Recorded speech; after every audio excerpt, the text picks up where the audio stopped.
This is the Danger Close podcast, Beyond the Books with me, Jack Carr.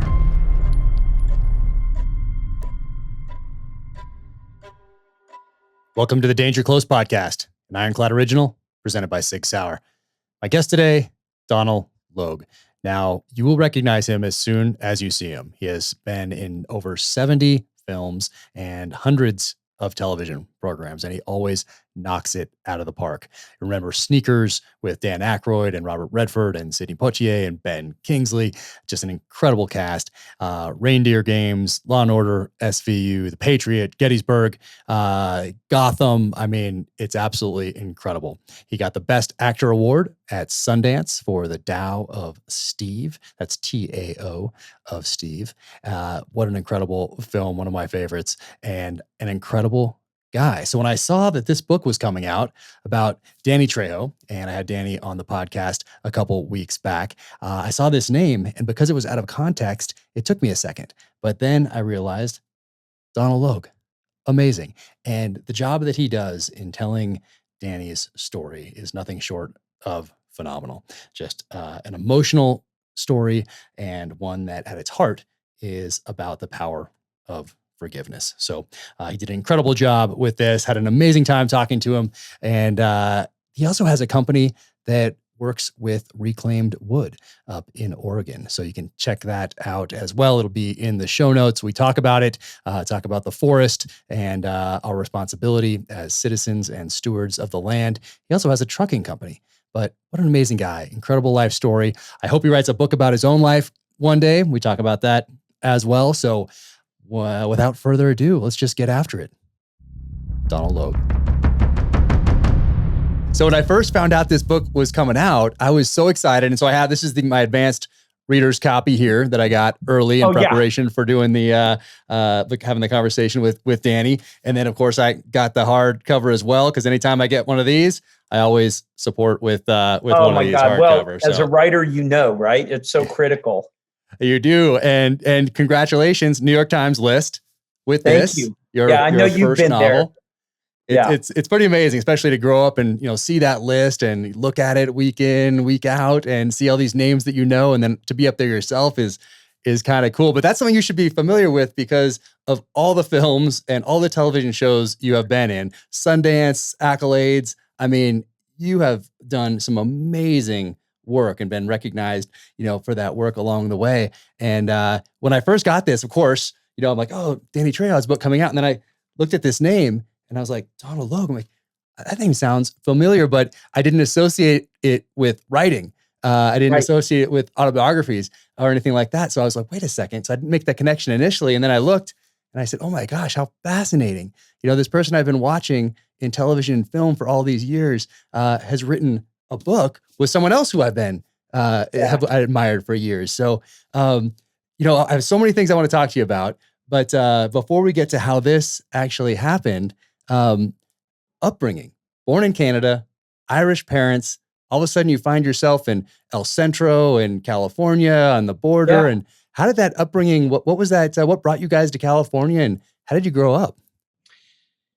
Man, we were vagabonds. My parents were, my father had been in the seminary, and then my mother, at that time in the late 50s and early 60s, there was a big push in Ireland for the African missions.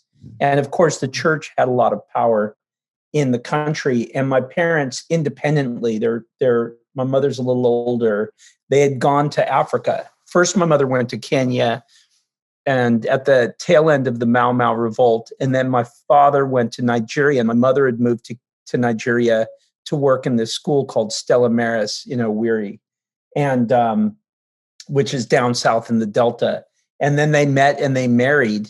And then they were, they're Irish people. They don't have, there's zero generational wealth or whatever. You have a bunch of kids on both sides. They all have to figure it out.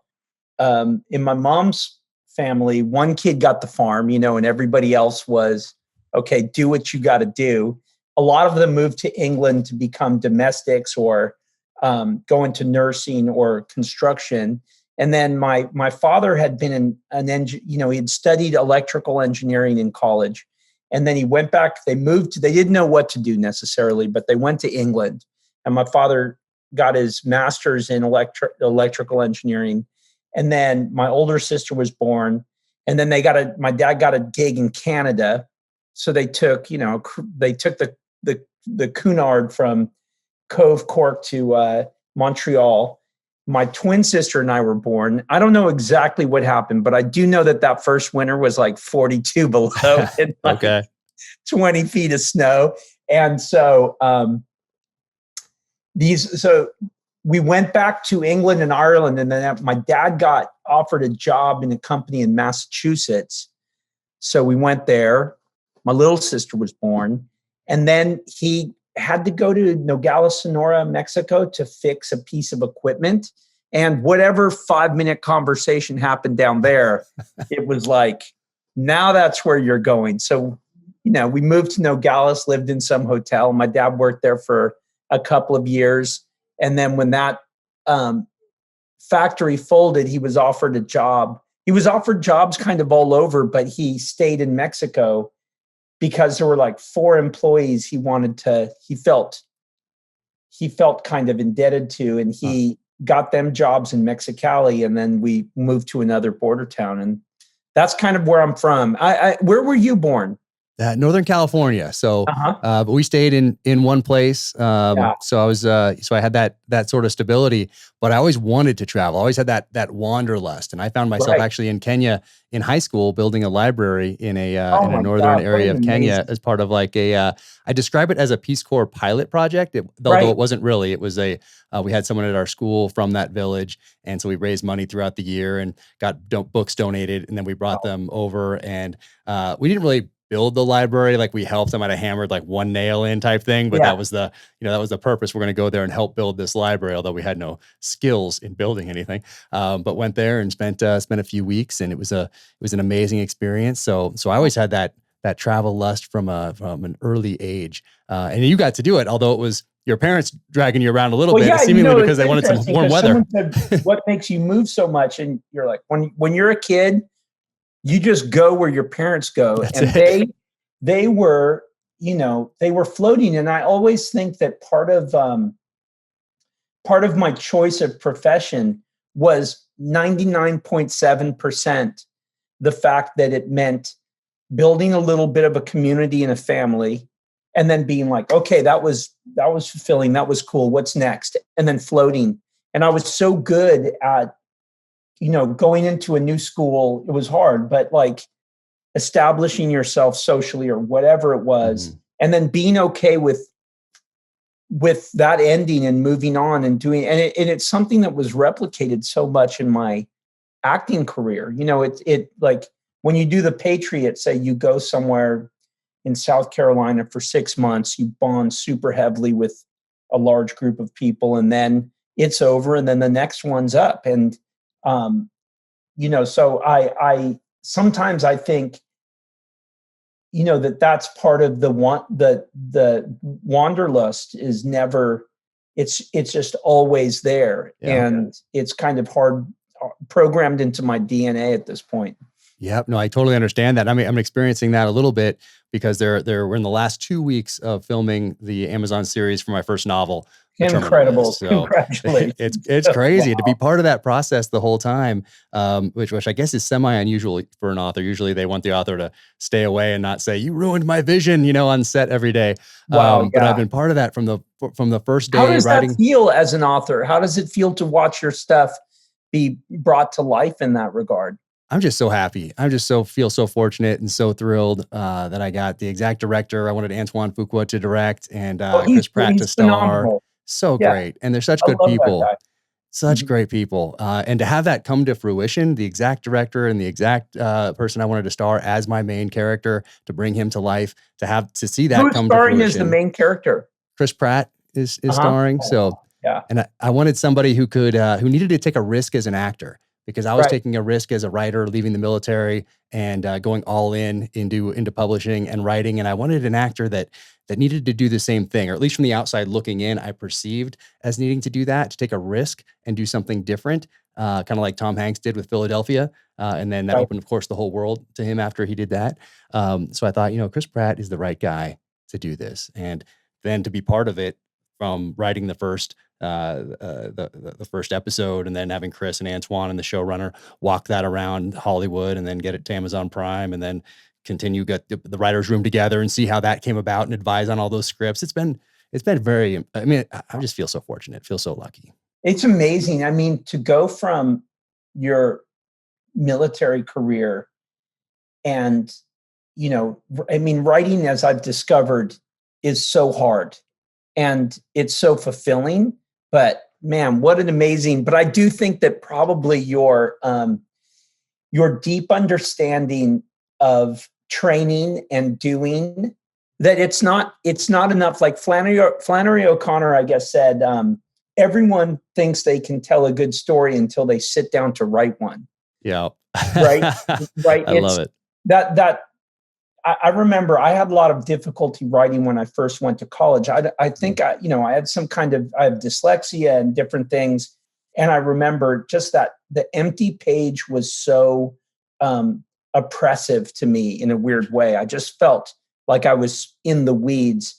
And, I wrote this essay, poured my heart into it, and I got a C-, which at my college was essentially a D-, or something. Well, I mean, this is no, you didn't go to, any run-of-the-mill college. I mean, you're at Harvard at this point. Yeah, I was at Harvard, and it was, there were plenty of reasons why I got in, but academically, not in terms of how much I had read growing up, but academically, I was behind all these kids who had gone to these schools and prepared them. But I remember, and I was trying to explain, which is the worst thing. I was trying to explain to my professor, Joe Finder, who's a great thriller writer. What I intended, what I meant. And he's like, what you mean and what's on the page are two different things, man. And he goes, your speaking voice in class is so different from your writing voice.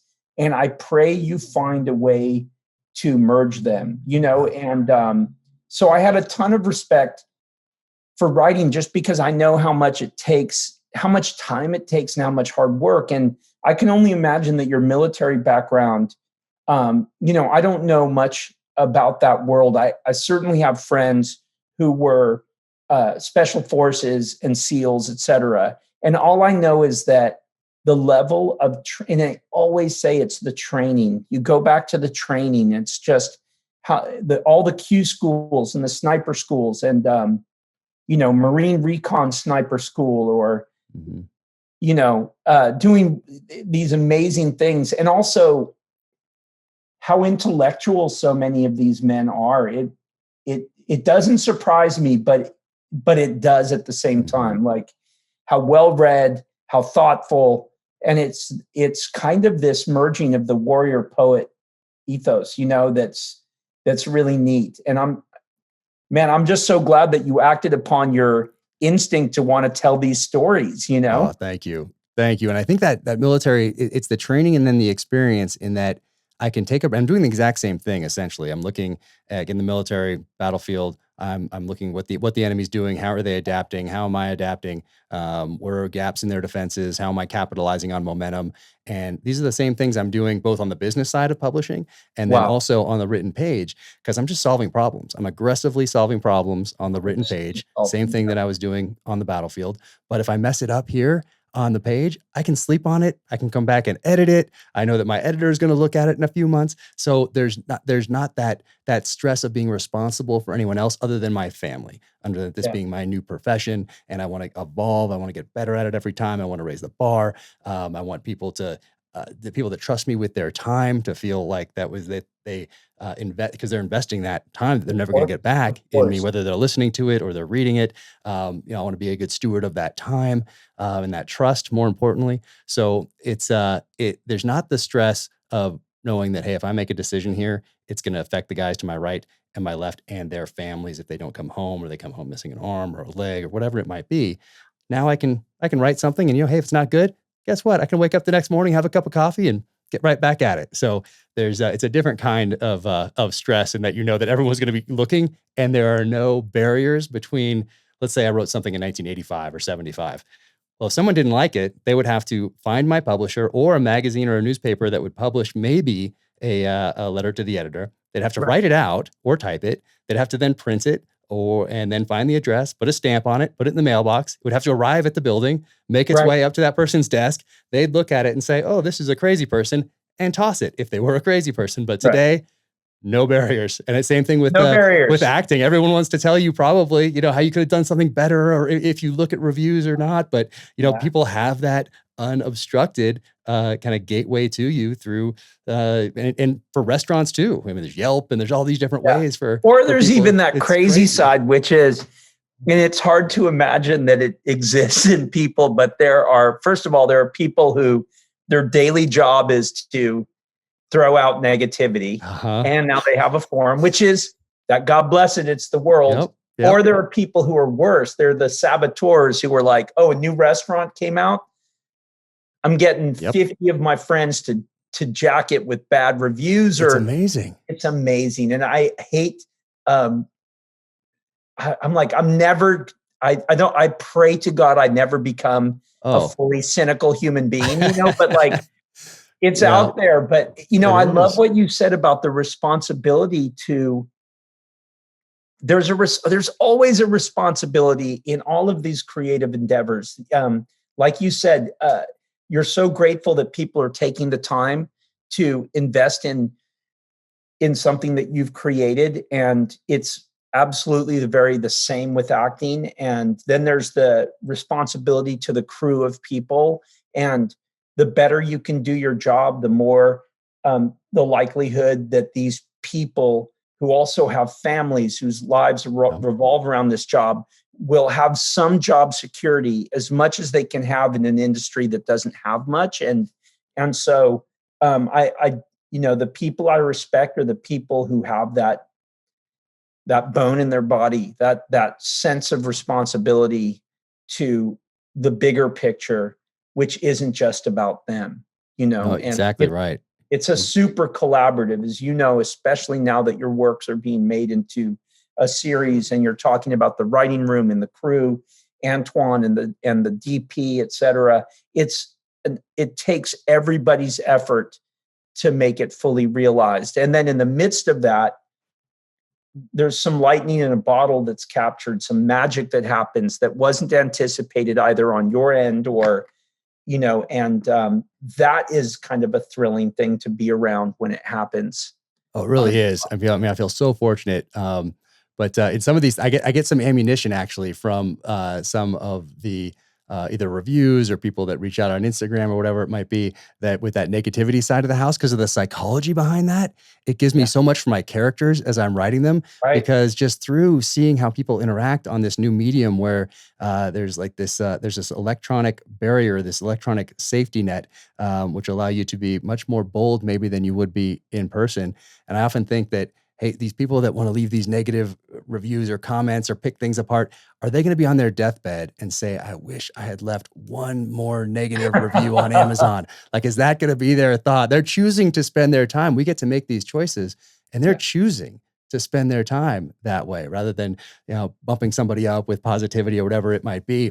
But on the set. It's so easy. It's such a win-win to be kind, because it comes back to you. It makes you feel better.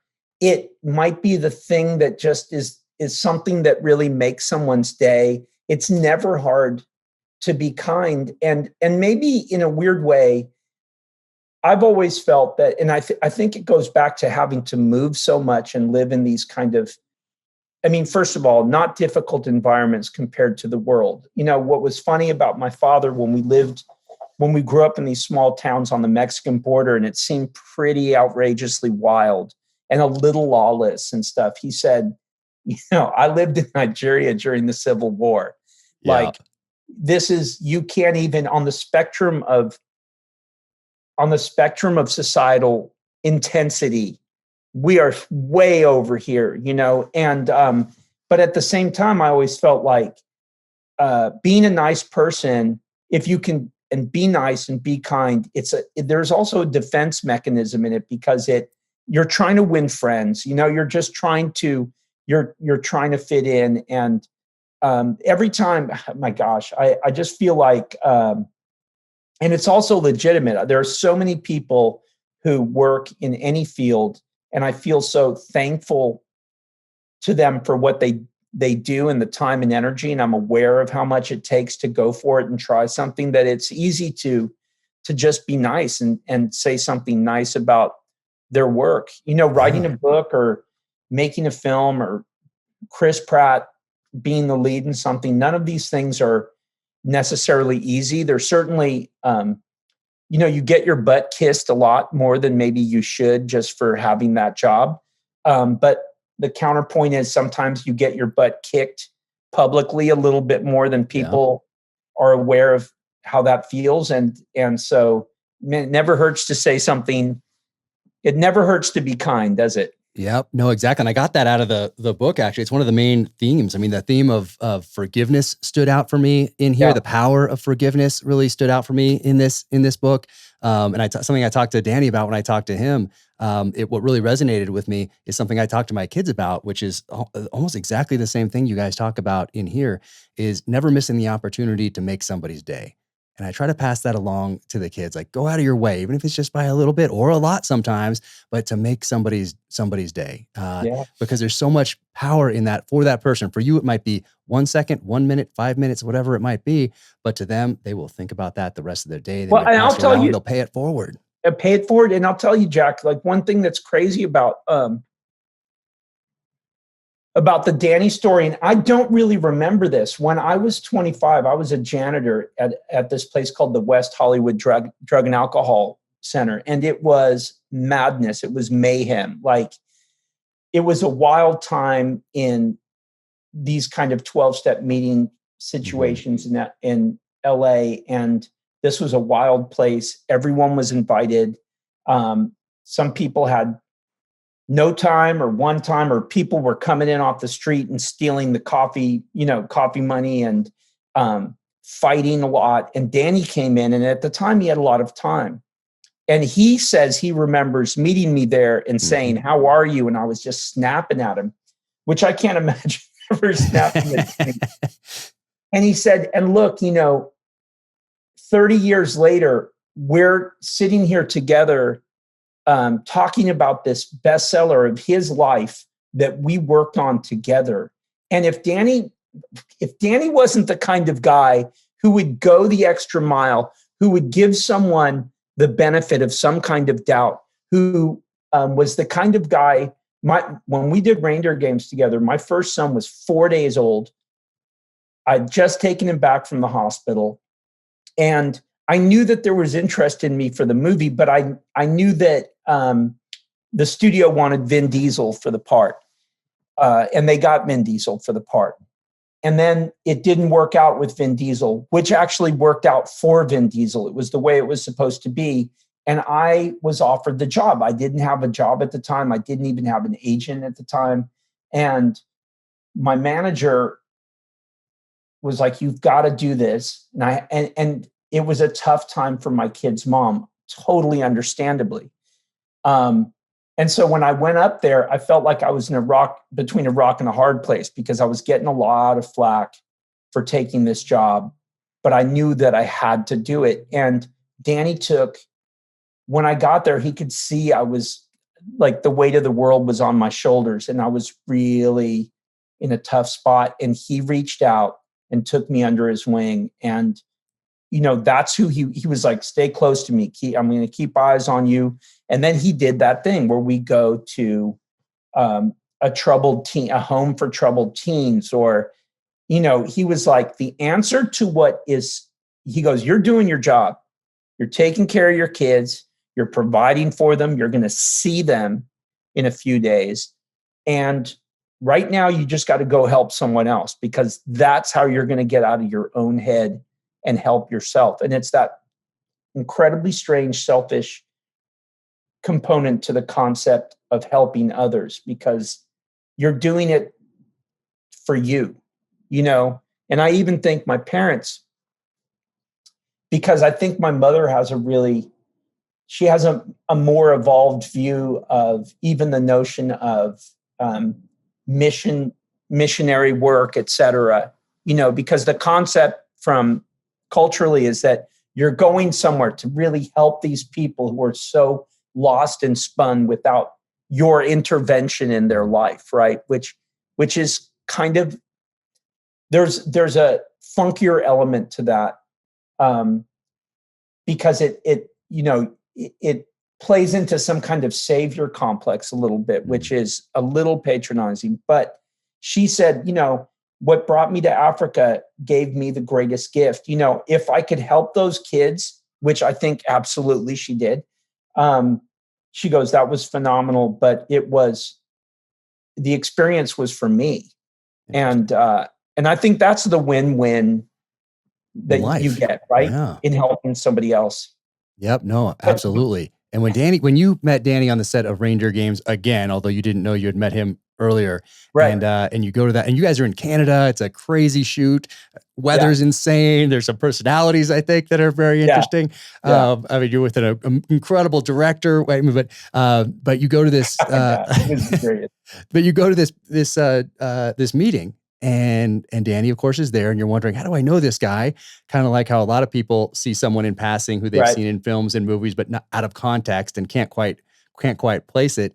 And on the way there, I think you even see two guys in a knife fight in the middle of the street, a slow motion drunk knife fight, because you're up there in the middle of nowhere. And then you get there, and Danny remembers meeting you that one time in the LA Drug and Alcohol Center.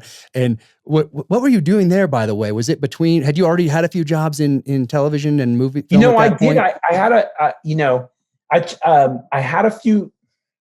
I was working for a traveling theater company, and then right out of college, called Cornerstone. And then I came back to Boston. And the craziest thing is, I got a job. I got 3 jobs at the same time because I was super broke, which is kind of my style of doing things. Like going from living on someone's couch and them saying, dude, time for you to pitch in, and then going out and working 22 hours a day. And I'd gotten these jobs, and then I was offered a job road managing my friend's band, Bullet La Volta, great band out of Boston. And they had a big national tour coming up. And weirdly enough, 2 days prior, I'd run into this theater director and in Harvard Square, and super cool guy, Dave Wheeler. And I said, hey man, I'm 22. I've just come out of college. You don't know what, I always think of television, film, writing books, whatever. It's kind of like professional sports, right? Like those people are playing major league ball and you're playing ball kind of, but you go up to an adult who's been around and you say, can I do this, man? Am I crazy? Thinking he's absolutely, you can do this. He might've just been, he was trying to be nice maybe and just move on to where he was going. But he said, they're casting this thing. And it was actually turned out to be a miniseries based on this Pulitzer Prize winning book called Common Ground. Mm-hmm. And he said, they're having a casting today. Go down to this place. I'm going to call them. So I go to some place. There's like 200 dudes in a line. You walk through in this, in this cattle call. You go to a window and you're like, I didn't know there was so many cops in the whole city of Boston, or whatever it was, like a one-line thing and split. So my friend offers me this job. I'm bartending, road managing his band. And I said, because I'm so naive, I said, man, Clay, I auditioned for this miniseries. And so I hope let me hear about that. And he goes, we don't have any time. So the next day I marched down to the casting place, and now there was a cattle call with women. And I went up to the desk and I said, hi, I'm Donal Logue. I came in here the other day and I was auditioning for the Common Ground, and the woman was looking at me like, what are you doing? This is so inappropriate. And then another casting director came in and she goes, who's this? And she goes, just some guy who came in the other day. And she said, we don't do this way. This is not how this is done. We're busy and you have to leave, which was harsh, but incredibly fair on her part. And so as that conversation was happening, another woman popped her head out from down a hallway and she said, Carolyn, who's that? And she goes, nobody Meg, it's just this guy who came there. She goes, hold on a second. Who are you? And it turns out that this was the big casting director from New York who had come up for that day, Meg Simon. And she just saw me in the hallway, and then she called me and, she said, come here, I want to talk to you. So we talked for a long time. And then she said, look at these parts, look at this part and do this scene. And I was like, man, okay, Meg, I've done a lot of plays, but I've never done, am I supposed to be smaller?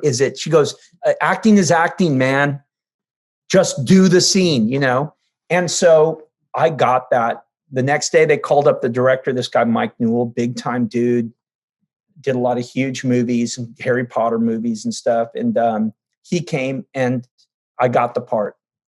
And it was, and I would never say this to another person because it's not, acting isn't a job where putting pressure on someone to find out how you've done helps you. It makes them retreat from you, But in this case, it worked out. And I got a couple of jobs, but I discovered that I got enough, I had enough jobs. I got 2 jobs, which were enough to make me somehow think in my crazy brain that I didn't have to do telemarketing and all the jobs I'd been doing, which wasn't true.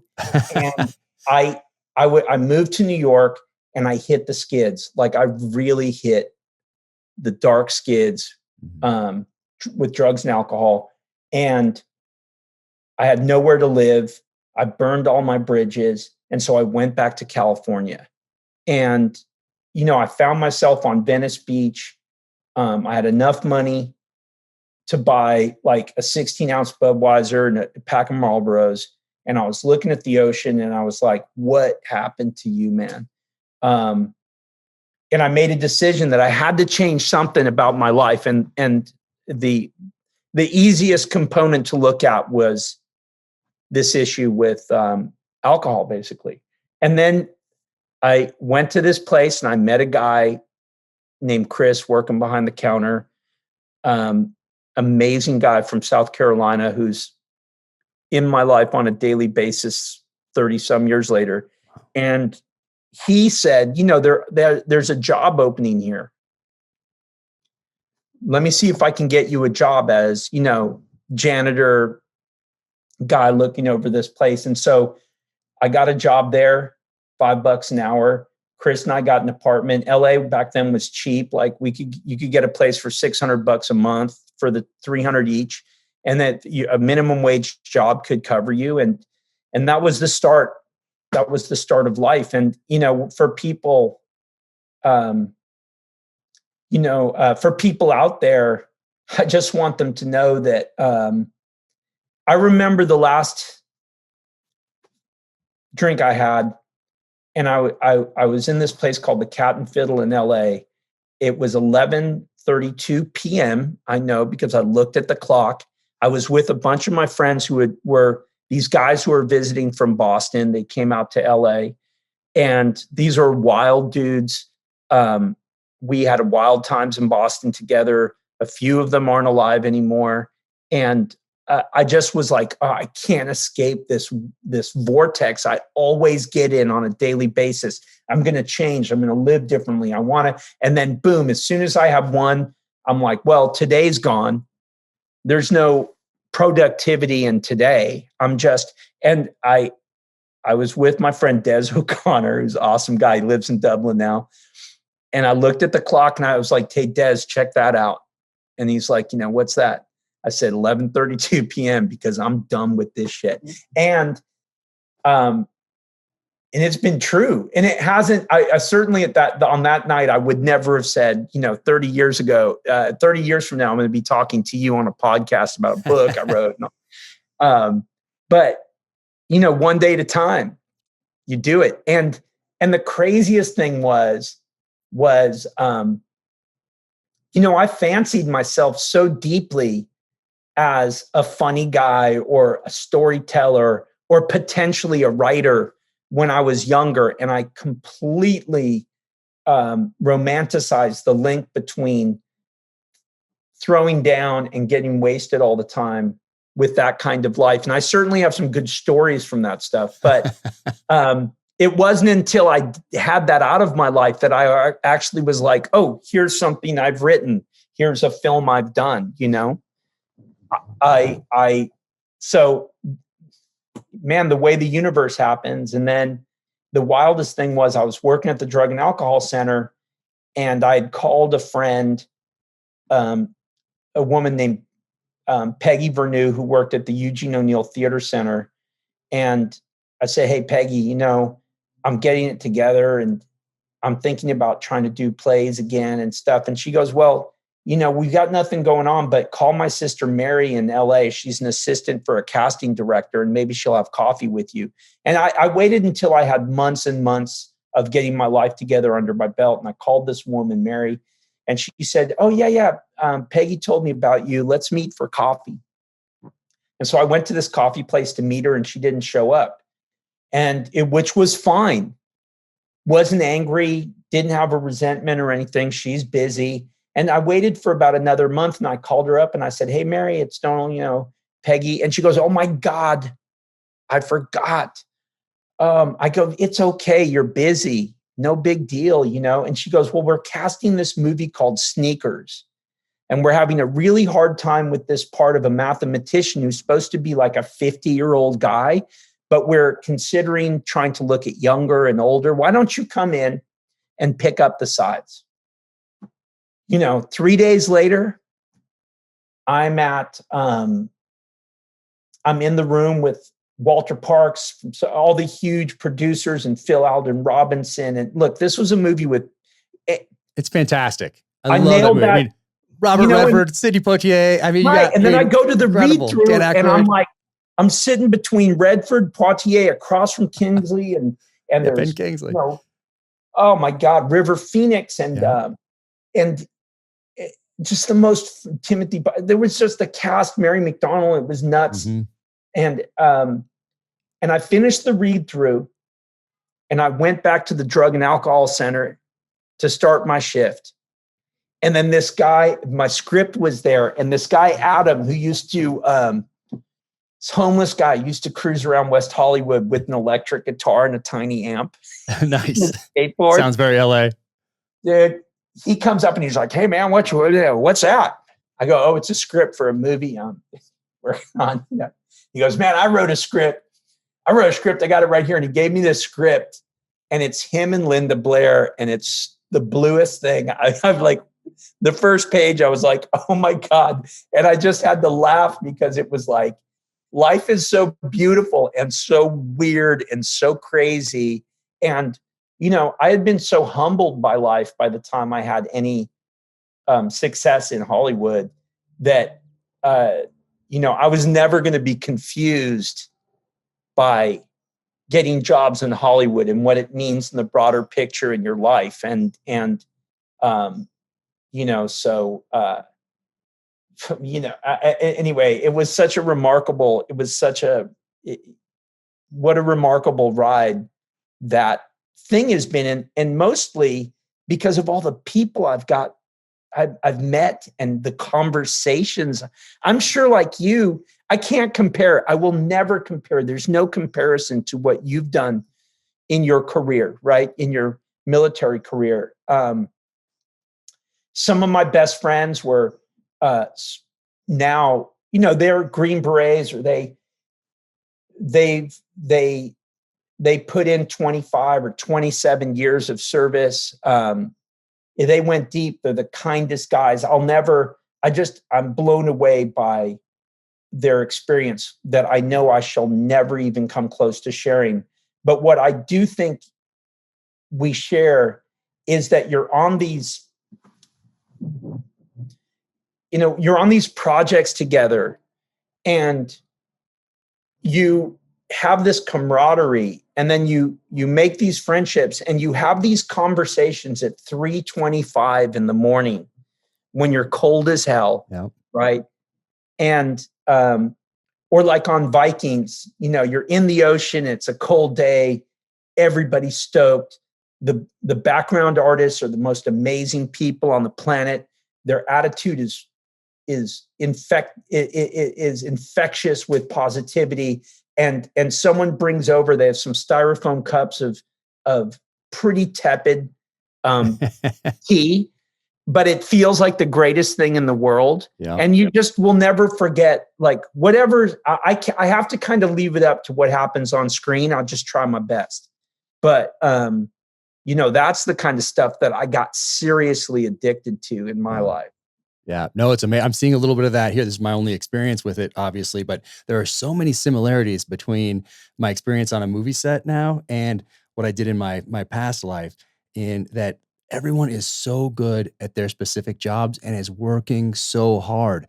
And one of my main takeaways is that hard work from every single person on there. And what most people see, they're seeing a speech at the Academy Awards or the Golden Globes or whatever it might be, and that's their view, or going through the checkout line, at the grocery store, and they're seeing a People magazine there or whatever else. That's their view, and that's the one person or the two people that are starring or whatever else. But there are, on this set, 350 people making that happen. Right? And it's so incredible to see how. So Antoine, he's like would be the commanding officer. And so he's setting that tone strategically up here. And then you have Chris Pratt. He's like the troop commander, the platoon commander, setting the tone tactically. And people are looking to him and seeing his attitude. And it's just infectious. And there's a mobility guy, just like we have a transportation guy. It's infectious in either direction. Yes. They were telling me, I've heard, now that I've gotten to know a lot of people on set, we were talking about past experiences because they've been on hundreds of sets. This is my one experience. And my experience has generally been super positive, and I'm just so impressed by people. But, there's this, like on Gotham, for instance, there's just one guy, Ari, worked,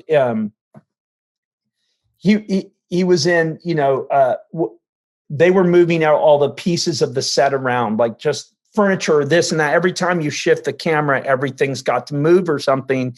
Now here's a guy, amazing dude. I'm 55. I think Ari's a year older than me. His daughter's going to ballet school, and he gets up at 4:30 every morning, and he puts in a 16 or 17 hour day. And, here he is carrying a desk on his back up these stairs to move. And he's doing this 16 hours a day. And when our job ends after 5 years, he's on another one for 5 years. Yep. And people don't know. I won't say it for what I do. The only, what's hard about what we do on our side of things is it's like, for most people, the concept of memorizing hundreds of words and stringing them together correctly is, super difficult, right? Like, people are like, oh, that's easy. I'm like, okay, tomorrow I'm going to let me see you do a 3-page speech with emotion, anything but easy. Movement, tears, and a fight scene, and you're like, okay, that is hard.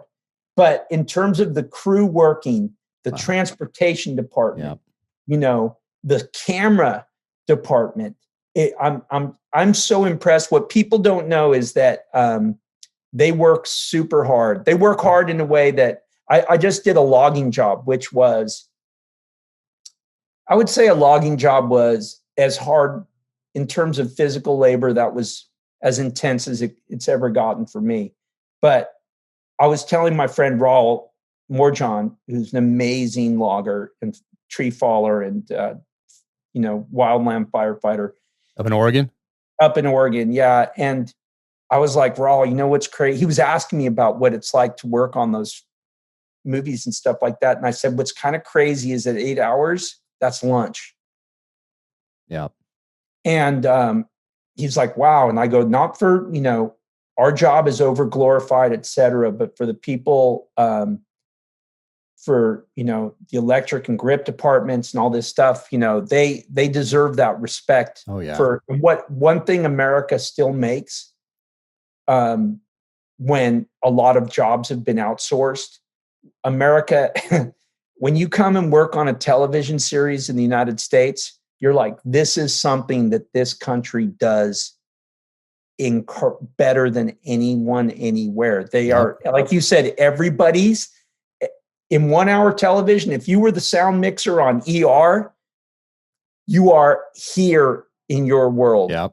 Everybody's a stone cold pro. Yep. And it's cool to watch. Oh, it's so cool. It's so cool. And it reminded me so much of a military operation, but almost better because they're so specific on set, it seems like. And we were like cross-trained in all these different things in the SEAL teams, but these on set, these people are so good at their one specific thing. And they work so hard at it, but nobody sees that. When you see the final product, you just see the stars up there. And then there's a list of credits at the end that, they just kind of go up the screen now faster and faster, it seems.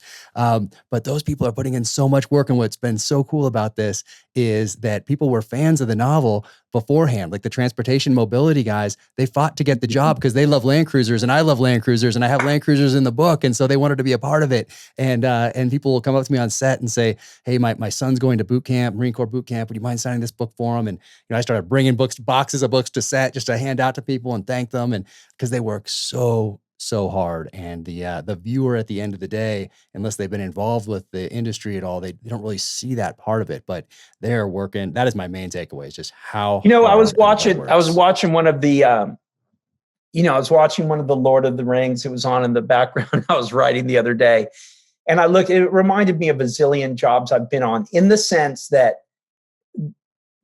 they come into some set and I would say, okay, I know that's on a sound stage, but there's a lot of rock and there are these statues and stuff like that. And I'm like, I know that some artist out of styrofoam or something made that incredible statue. Someone painted it to look like rock. Like when you step into a set and you're like, man, there are artists, so many artists on every level coming in doing, and then when I was doing a sitcom across the street from where I live now at CBS Radford, there was Tadeo. Film SEAL Team CBS there. Oh my God, AJ Buckley is one of my favorite human beings. That's right. You guys share a little Irish heritage. And we do, and Irish and / kind of Canadian. Exactly. Both. AJ is just the greatest. Such a great guy. There was the Tadeo Sound Studios back then where they used to do all of the soundtracks for motion pictures. And you'd see all these people rolling in their cellos or, carrying a viola case or something. And my friend said, look, those people are, they might have been in the Cleveland Symphony Orchestra or even in Russia, and some of the best, because the best have to be here to do this because they have the composer up front, they're playing film, and these people are playing. And you're like, the level of skill involved. Again, I can make a mistake on my end and we'll be like, oh man, let's go back to the top. Sorry guys. Right. But if you're the one person hitting the janky note in the middle of that and they have to go back, oh my God. That's some pressure. I'm so tangential. I apologize so much. No, I love it. You are so fantastic in absolutely everything that you do. There's never a miss. Such a professional. That's why you've been doing this for 30 years now and continue to do it. So during that time frame, so you met Danny on set of Reindeer Games, or you really met him earlier, but that's kind of the moment that you guys bonded and moved forward from there. So at what point did you think, you know what, I'd like to write a book about this guy's life one day? When did you get that seed planted? And then how long was it from that seed to inception of sitting down and starting to collect these stories and putting them into a book that flows so well and is so powerful? So I wasn't expecting that. This is such an emotional read. It's not just this is someone's life. No, this is an emotional, honest, oftentimes brutal, and honest look at a life with lessons incorporated that aren't shoved down your throat, but are told in such a thoughtful way. So I was so impressed with every part of this. Oh, thank you. But so emotional. That's what caught me off guard. Especially that one scene, Double Life was the chapter, I think, where Danny's going to go on stage and he thinks he's going to give kind of his normal-ish type thing where he talks about addiction and all the rest of that. But then he brings it home to his family. And reading those two paragraphs in here, oh my gosh, that was just heart-wrenching, so emotional. But when did you think, we should write a book? When did that happen? Okay, the broader stroke is like, I'd written a novel that it was my first stab at it. And I'd given it to an editor in Canada at HarperCollins named Hadley Dyer's, amazing writer. And, I went to go work after I met her for coffee. I went to go work on Copper, this awesome TV series I was doing up there at the time. And she called and said, we're going to acquire this thing. Man, it was insane, but it didn't actually work out. But I had this friend, Lydia Wills, who was a lit agent. And because I was making forays into that world, I was just talking to Lydia all the time about potential things to either do with that book or try somewhere else or do this stuff.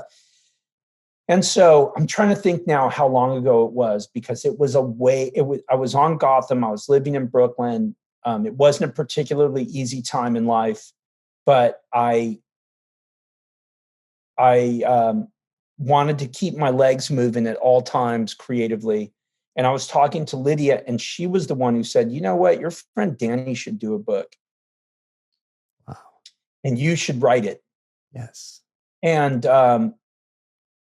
And so I was like, wow. And why the book is so deep and all of these different elements, and I think so truthful and inspirational, is because that's who Danny is. That's my experience with him. There's no part that Danny plays where he's a tough guy and he's like, you better get out of here now, or whatever. None of that stuff contains the multitudes that he is as a human being. I've seen him speak to people. I've never seen a public speaker with that level of power and understanding, and his emotional intelligence is off the charts. When we started this book, we got the proposal together, and I ended up at my agency, UTA, because they're killer. They're big time. They're awesome. Their interest in me obviously is as an actor, but they have a lit department, and there's a guy there named Albert Lee and Bird Level, and so they were like, yeah, that's we got to put a proposal together and this and that. So I worked on a proposal. And because it's Danny, of course, there was interest. But then the hard part started. So that was 3 years ago. Okay. And then it was the writing. And it was so interesting how, if you look, I was downstairs right now in my house, and there are like 3,000 or 4,000 typewritten pages of like stuff that didn't get in, stuff I wished had gotten in. But it's a weird kind of thing. And I'll be honest about it. It's, on one hand, absolutely, it's Danny's book. There is nothing in there that's not from his life that he didn't tell me or whatever. At the same time, there's a kind of weird, there's this strange thing when you have to write prose that's also not in someone's voice and matching their voice and matching their thoughts. And because there are these elements you have to fill in. There are things that are given, and that's where writing a book is difficult, because if anyone heard Danny speak for 5 hours, it would be this book. But it was funny because at times one of my agents said, well, if you just transcribe like the Stern interview, but if you just transcribe someone speaking, it's not. There's an element of, there's prose that has to be built. There's this clay that has to be molded, and it's not the same. And I'm not saying I didn't flail and fail and fall. So I had tons of help. It was a village. Michelle Herrera Mulligan is this editor at Simon & Schuster, who's genius and brilliant, and was really, she was a taskmaster, but she was the kind of kick you in the butt and pat you on the butt coach, Okay. So through Lydia Wills, I met this woman, Hillary Lifton, who's a writer, a very successful writer. And Hillary said, Hillary came on board and was like, let me look at your pages. Let me tell you, what would be interesting is you need to ask Danny. This is something that needs to be addressed. I really needed that. I needed those extra eyes, because I would get tired too. And I would get lost. in terms of structure and things like that. And of course, Albert was reading pages, and Deborah Kopeikin, a friend of mine who's a brilliant writer, Amanda Schaefer Brainerd, Sophronia Scott, these friends. I have these 3 women I went to college with who were just home run hitters. And that is what I think you might, I don't know how it is when your process, but you get that team of people who do the same thing. Yep. Right. And you're like, you're the hitters. And they'll send me their stuff to look over and just have some ideas about, and I'll send them my stuff. And I think I think people don't understand that writing is more of a collaborative effort than one would think from the outside looking in. Yeah. From the outside looking in. I mean, you can totally go, you know, what I do like is it's solitary in that regard. Yes. Like I can go somewhere by myself. I don't need 18 wheelers full of equipment. I don't need hundreds of people to help do it. But at the same time, like, you know, you try and get a team assembled to keep eyeballs on you and have some feedback. Oh no, that's so important. And those people, so the first one I sent out because I didn't have a deal, didn't know anyone at the time. Yeah, how did that happen with you? How did that? It was crazy. So I knew I wanted to do this when I was a little kid, knew I was going to be a SEAL, serve my country in uniform, and then I was going to write thrillers. And it's because growing up in the 80s, you could exhaust most of the nonfiction about special operations fairly quickly back then in 1982, 83, 84, 85. Wow. And so what else was there after that? Well, there was fiction. There were these thrillers by guys like Tom Clancy and Nelson DeMille and A.J. Quinnell and J.C. Pollock and David Morrell and all these guys who had protagonists with backgrounds that I wanted in real life one day. Right. So I dove into these novels. My mom was a librarian, so I grew up surrounded by books and a love of reading. And I knew that one day after my time in the military, I would write. And what I didn't realize I was doing was giving myself essentially a PhD in the art of storytelling. And my mom introduced me to Joseph Campbell's work very early on through a series of interviews he did with Bill Moyers on PBS called The Power of Myth. And I had some books come out after that as well. But I learned about this hero's journey, and I just kind of incorporated that into my life, the things I read, the things I watched on screen, and just knew that would be my path one day. And so as I was writing, as I was getting close to being at about a year left in the time in the military, and it was about 4 months into writing the first novel, and someone reached out to me and said, hey, a guy I knew from the SEAL teams who had gotten out and gotten into finance. And he said, hey, I heard you're writing a book. Do you think you want to talk to some guy named Brad Thor? And I said, yeah. Well, he talked to me, very successful thriller novelist.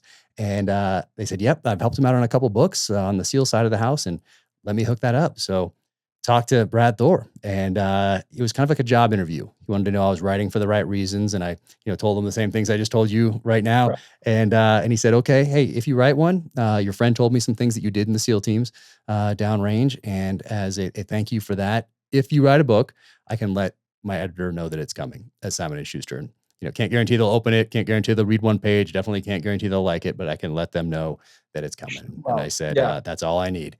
And he said, when's it going to be done? And I said, a year from today.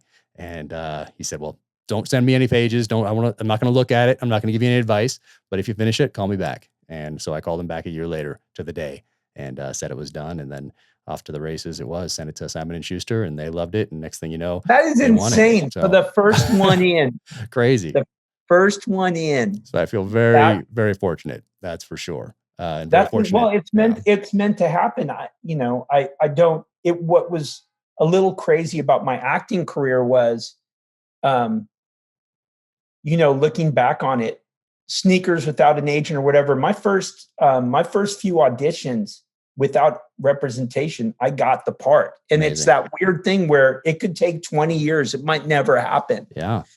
And I also think if I didn't, I probably wouldn't have chased that carrot if it was too hard for me. Right. But also I was getting validation from it. But I think with writing, it's so much harder. Well, I don't know. It's a pretty tough road there in Hollywood. I mean, I see because I'm seeing the audition tapes come in, or I don't know, call them tapes these days, but I'm seeing those come in for all the different parts. And this is during COVID, so nothing's in person. So I'm seeing all those, and I'm seeing some pretty, big name people that are in their kitchen that are recording things. And I'm like, wow, this person still has to audition, because from the Oh outside yeah. you think, oh, this You person don't. has it made. People just are calling all the time wanting them to work. But I'm seeing these people, some of them that I Yeah. grew up watching, that are sending in these 5-minute tapes, 3-minute tapes, Yeah. 2-minute tapes, whatever it is, and then we're discussing them as executive producers and picking one or looking at a couple back and Yeah, forth. and there are a lot of good people. A lot of Yeah. actors don't know. They get so upset. They're like, man, I really knocked that one out of the park. And I remember there was a job I had, and I was on the other side of the table auditioning people. I was already set. And it was a pilot that never went, but was really brilliant, by this guy, Brad Hall, Julia Louis-Dreyfus's husband. And 12 women came in for the test audition before we went to network. And out of those 12 women, I would have said, as an actor, walking out of the room on a scale of 1 to 100, I would have felt that they were anywhere from 97.1 to 99.8. Everybody hit a homer. Yep. And so I just try and tell people that there are so many talented and good people out there, and that you wish for them the best, and that you and don't get down on yourself. And if you have a really good audition and it doesn't work out, that doesn't mean you didn't leave an impression, a positive impression. But it is so hard.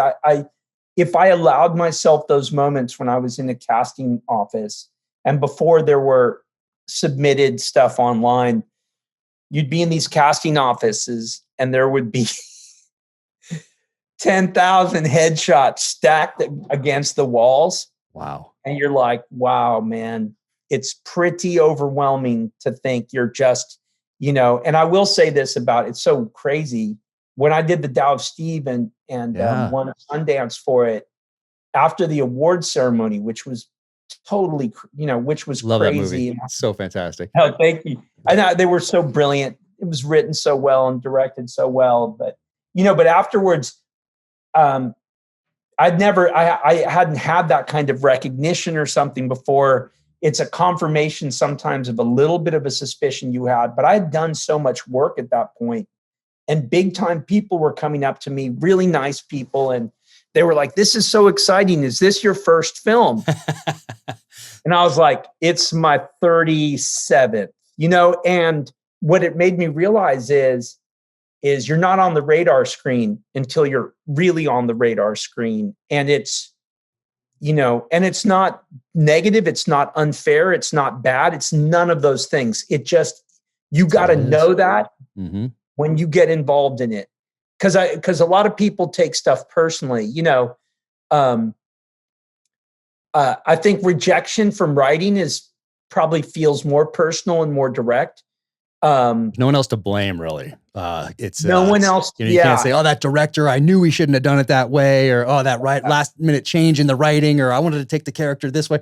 There's nobody I would have done that. it this way. Or the other thing, which is a cop out, is, you know what, they don't even know what they want. They're just like, I want something more blonde, or it's not true. There's a lot of talent out there, and but I think to be. Someone told me early on, and Danny reinforces this all the time. It's like, high tide raises all boats. Yep. Generosity of spirit. When I was auditioning at the beginning of my acting career, my stable of guys we were of a similar type were like Philip Seymour Hoffman, John C. Reilly, Dylan, Dermot Mulroney, Dylan McDermott, and Donnie Wahlberg came into the mix, and Frank Whaley, all incredible guys. Amazing. all friends of mine. And we would see each other at these things, and we would know, of course, we have families or whatever we have to do. We're going to give it our shot, but I'm never going to be like, I can't believe they gave it to him. There's all these super talented people. So I'm not saying it's not hard. It's been interesting for me because I've done a lot less acting work in the last couple of years than I'd done in the 10-year prior clip, which was a little bit insane. You have done a lot. It's incredible to look at this body of work. It's absolutely incredible. And I wanted to ask you about that too. I wanted to ask you about that. Did you take a breath? And when did you get into this is it Frison? Is that how I say it? Frison Logue Hardwoods in Oregon? Yeah, Frison. Yeah. Kevin Frison. How did that all come about? Because I saw that. So that was. And I want to get one of these, by the way, because we're in a rental right now, and hopefully at some point moving into a better place. But I'm going to be I'm going to be in contact with you guys. And I was looking at the woods online; it's so beautiful, and everything you guys are doing. So, how did that come about? So I after Terriers was canceled, this TV series I was on, I was kind of like, man, I don't think.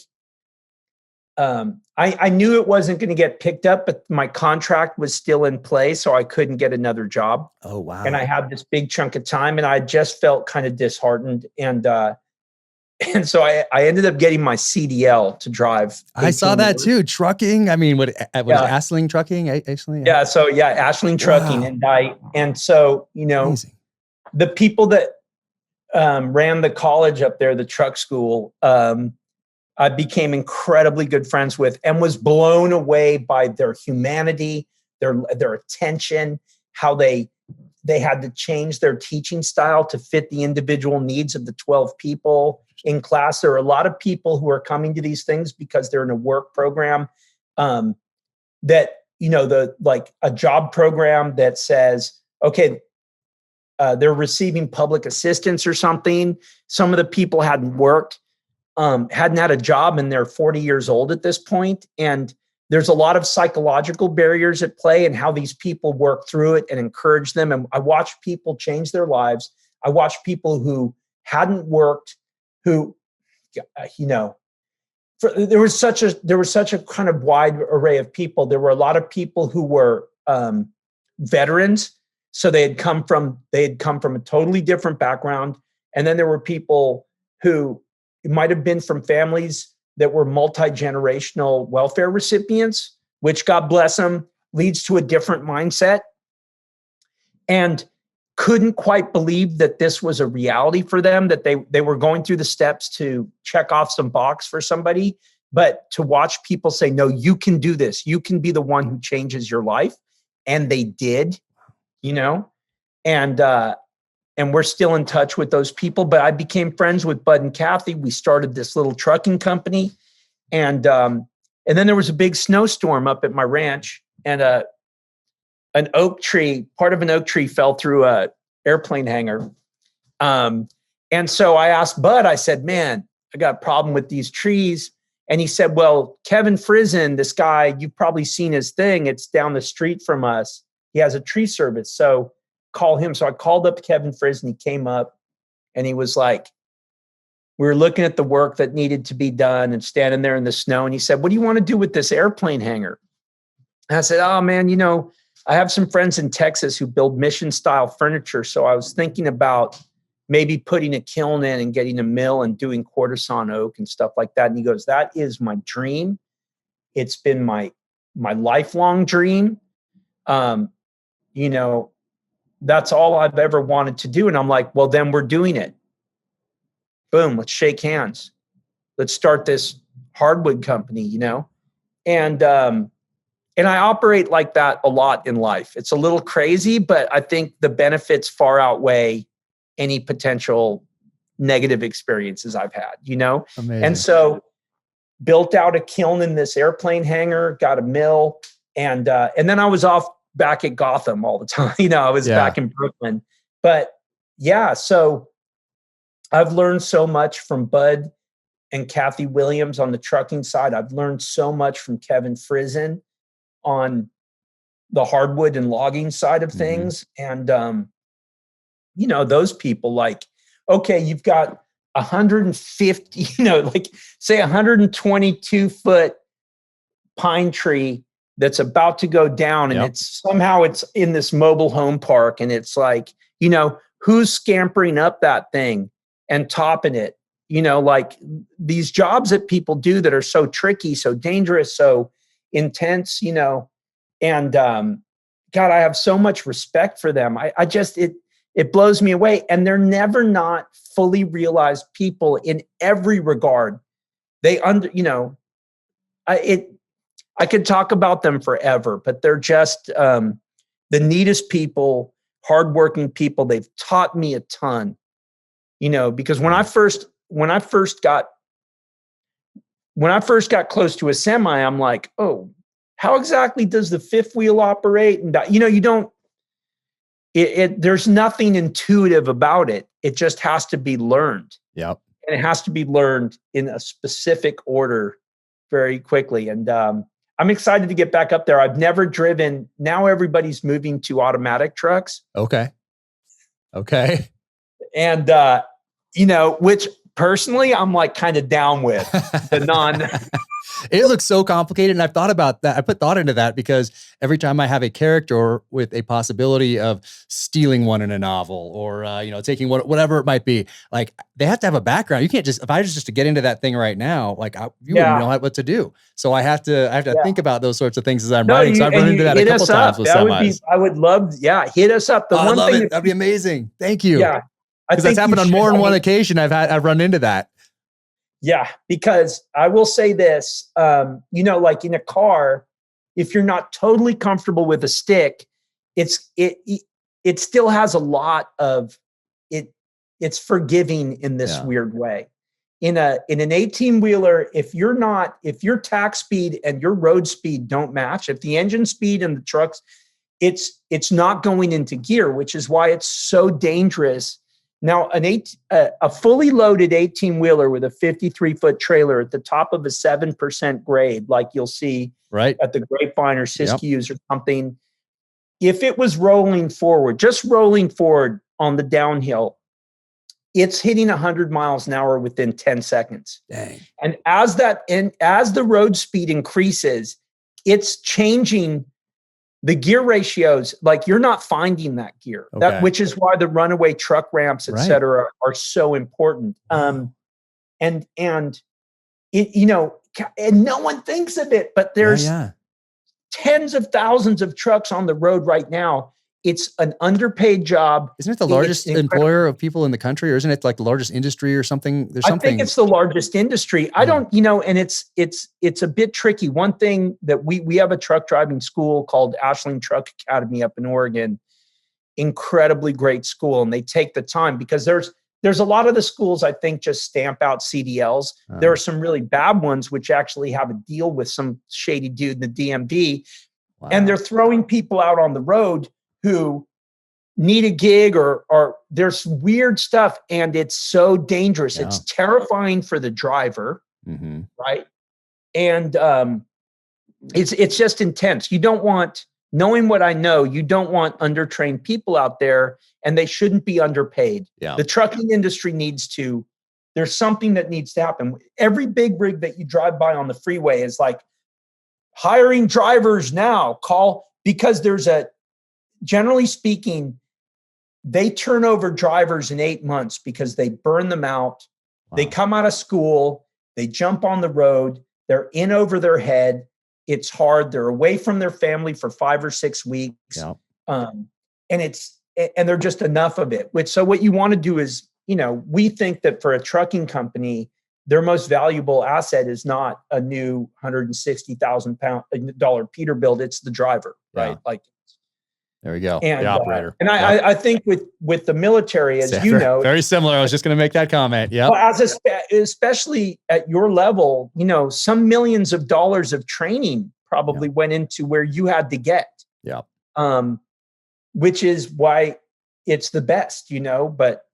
No, that's exactly right. You're the operator. The gear is great. You got to know the gear, but also when that gear fails, then it comes down to that individual operator, to that team, adapting, thinking, figuring out the problems. So intense. It's it was a good time. It was a good 20-year run, but I'm also very, very happy to be now with my family doing what I love. Oh my God, to make that transition and to do this podcast. And I have to say, when I watched your interview with Danny and your podcast with Danny, and I was like, wow, your humanity, your understanding, it comes through so quickly. And it was interesting because immediately you zeroed in on parts of the book that, personally speaking, and with Danny, I was like, oh man, I remember when that became clear to us, or that crystallized, and that was kind of the key. And when someone else, when it resonates with someone else, it's like I had said before, a confirmation of a suspicion that you were onto something kind of special. You guys certainly were, and that is that's evident from the first lines through the last. Speaking of the first and the last, they kind of connect in that on Reindeer Games. I love this part, and it's how you end the author's note at the end.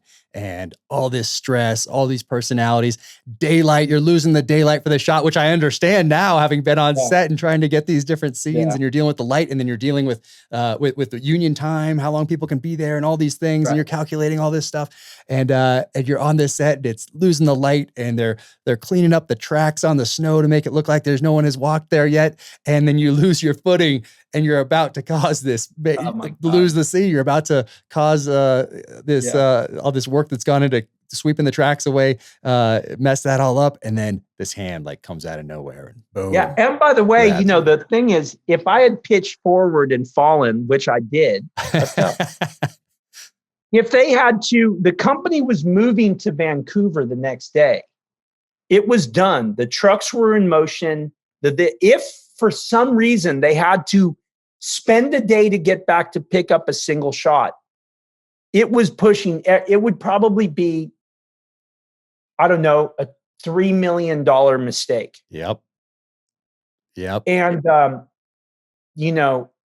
which is not always a good pressure to be aware of, because there have been times where I've broken a bone or something, and they're like, can you just, you've got to get through it, because if you don't, it's costing millions of dollars and really messing up the program. And there are times I resent that about our industry too, because you can't just go, dude, I got a family emergency.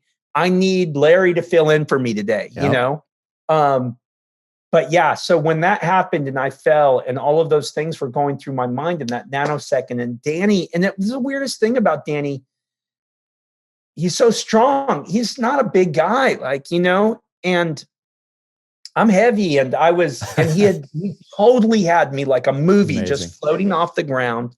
I've seen him do it a couple of times. I saw him do it one time to a guy who had a knife. It was so crazy. He had like this knife, and it was kind of crazy. And Danny had him by the throat, and it was like one of those movies where you see the feet just like like in the air, where they cut to the feet. But he's done that a few times. There was another story about a guy named Skip. They'd gone down to do Machete, and this guy Skip was kind of like a mayor of Austin, and unofficial mayor of Austin. He's like, everybody goes out on my boats before we film. Supposed to be a really nice guy, and he'd let someone else drive his boat, and he was water skiing, and the guy didn't know how to drive the boat and hit a sandbar. And Skip came into the back of the boat by the propeller, and the guy panicking threw it in reverse and complete at full engine speed. And Gilbert Trejo was like, I saw that guy going into the propeller, and before anyone I don't even know how he always does that. Like the kid that Danny saved from the car, and Danny had Skip, big dude, one-handed out of the water, in water. And I remember like when my dog used to always swim to our boat up in Oregon, and I'm like, Lulu, you're go back to shore. And she'd go back, and me and my kids are trying to lift a 50-pound dog into a boat. And there's something about the and how Danny did that with a grown, like a 200-pound man. It's crazy. But anyway, the myth of Danny Trejo is what's crazy is it's so, not only is it real, that there are so many other, at the end of the audiobook, what they let me do was I read my collaborator's notes chapter, and then they let me go on this 10, 12-minute spiel about some other stories in my life with Danny that they included in the audiobook. Awesome. And I was listening to it, and I got so emotional because it's the kind of thing. And it was interesting in this book because it was Danny's book. I wasn't going to, chapter 17, me and Danny. right. With me, me. Yep. It's that weird, you don't want to include yourself in the narrative. It was enough of a intrusion to put the collaborator's notes in, but I think it was, in a way, it's a nice companion to the piece. But it yeah, sure is. I mean, just the author's note in this, the same thing. And when I did that podcast with Danny, the first thing he says is he talks about you. The first thing he does. God bless him. Danny couldn't be.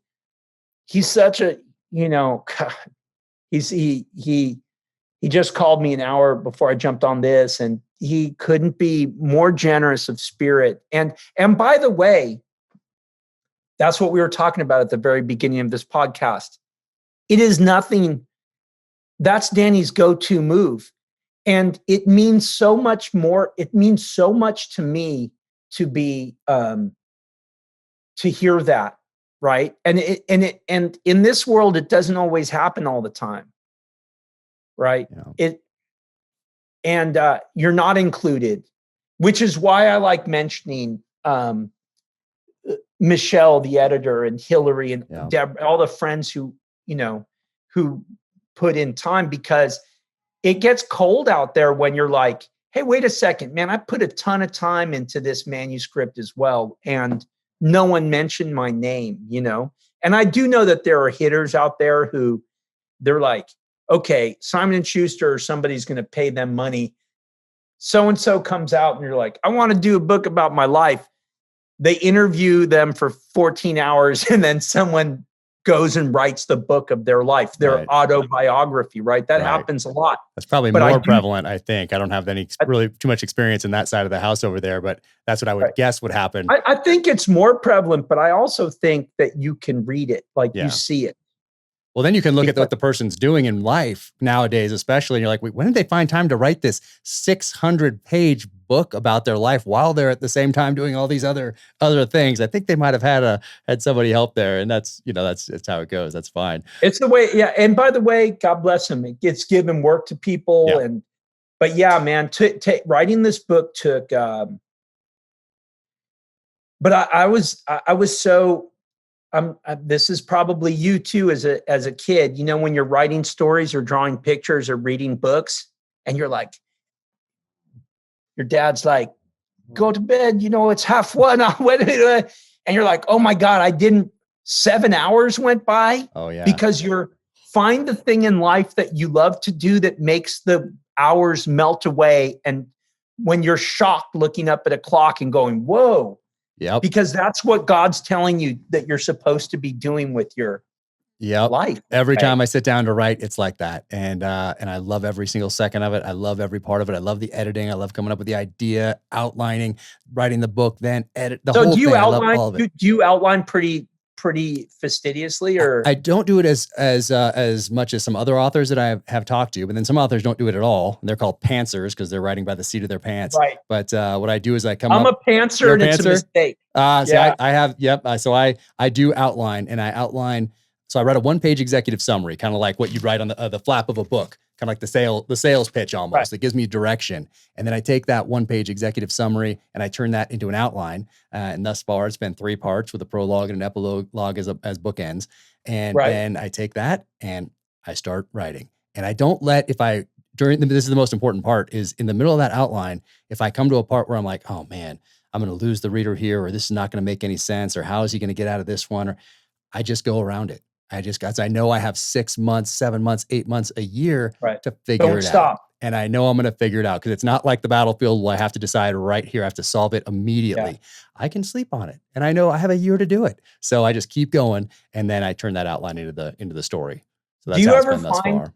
Do you ever find when you're writing, like, I was pantsing a little bit on that first, on this novel that was called Agua, and is now being changed to Mexican. Like, it's coming back to life. Nice. So, but there was a thing where the hero kid and the bad guy are in this bad situation, and I'm writing, and I'm like, okay, he's in a bad spot. Like, how the hell is he getting out of this one? And then I remembered, like, oh yeah, man, the dog or so, whatever it is that I've had around the whole time that I've explained is there. And do you ever find yourself going, oh yes, oh yeah, it revealed itself to me in the midst of forward motion. Yep. Sometimes it's like that. Other times it's when I'm in the shower, because that's when I'm not being, the only time I'm not being interrupted at the house, it seems like. Yeah. So it's that uninterrupted work, that uninterrupted thought, that deep thought, people call it.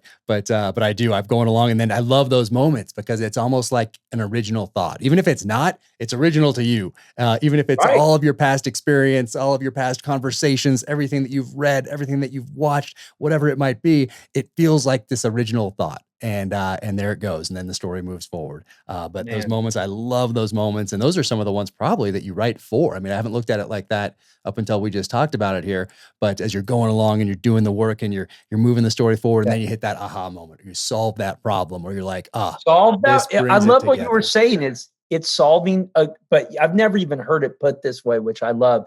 Aggressively solving problems. Yep. Aggressively solving problems. That is it. What I loved about James Worthy's game, we used to watch a lot of basketball back in Boston. Of course, I was a Celtics fan. My friend Clay was a Lakers fan. And he's like, we were talking about James Worthy, and he goes, how he goes to the hoop, there isn't a millimeter of wasted space in the movement to the... And Clay's this amazing guitar player and now a phenomenal writer and director. He just did this movie with John Cena that's coming out soon that's hilarious. And everything that Clay does in life, no wasted notes on the guitar. You know what I mean? Yep. No jive frill or anything like that. Efficiency. Yeah. And it comes back to, but aggressive efficiency is... It is. Yep. Solving those problems, being as efficient as you possibly can. That's what I noticed from set also, is how efficient everyone is because they are so good at their jobs. They're at the top of their game and they're so specific. They're so good at it. So that efficiency moves things forward. And from me as an observer sitting there in Video Village with my screen and everything, that's when I'm looking at everything and just I take that all in, and that's what I see is just professionals out there at the top of their game, knocking it out of the park and working so hard. Because that's what happened. I mean, that's when people talk to me about writing or anything in life, SEAL team stuff, whatever it might be, is that I can guarantee that it won't happen if you don't put in the work. Like that I know. If you put in the work, I don't know. It may not. But if you don't put in that work, guess what's not happening? If you don't write that novel, guess what? It's not getting published. Yesterday, Ice-T wrote something on, it was one of those, Ice-T's wisdom. By the way, Ice-T is like one of my favorite human beings. Oh, that's so great to hear. I love hearing that because I'm a huge fan. I worked with him on SVU. Yeah. And God, he's amazing. His life wisdom and experience and gratitude. And he was like, don't be surprised with the results you got from the work you didn't put in or there something it is. like that, right? There it is. That's exactly right. That's much more eloquent than I was putting it. But that's amazing. I love it. I'm gonna go look that quote up because I've been a fan of his from the earliest of days. But that's it. It's about doing that work, and hopefully the kids are seeing that because they see me working hard quite a bit. They put up with a lot while I was deployed, that sort of thing. Hopefully the pendulum swinging back. How old are the kids now? So I have 15, 13, and 10. And awesome. So they were each alive or born for at least one deployment. The oldest one was there for 3 deployments, and I had more than that. But and thank you so much for your service. Oh man, thank you for the support. I appreciate that. It was oh my God, like I will say one of the most I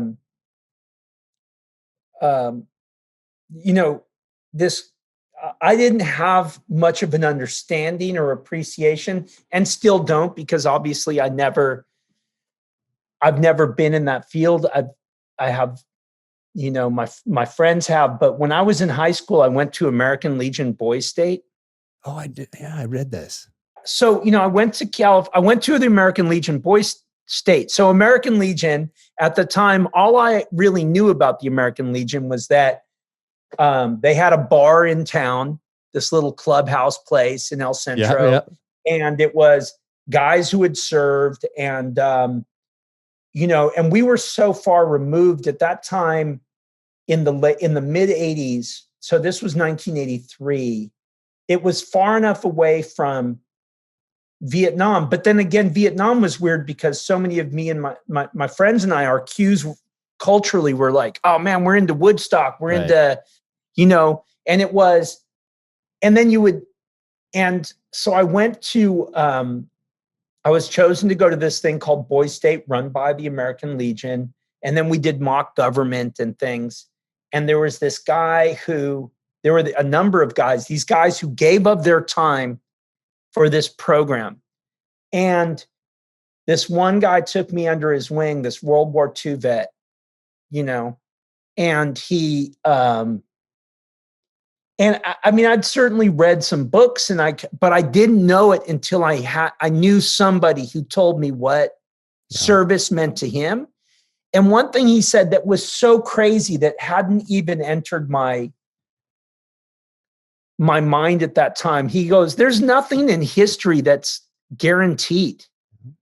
Like, we wake up every day and we're like, oh, okay, New York's there and they have the Knicks, and this is here and there's that, and there's a border crossing there, and and our car's running. He goes, none of this is guaranteed. Yeah.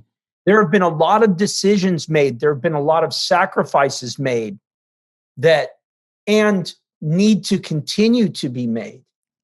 And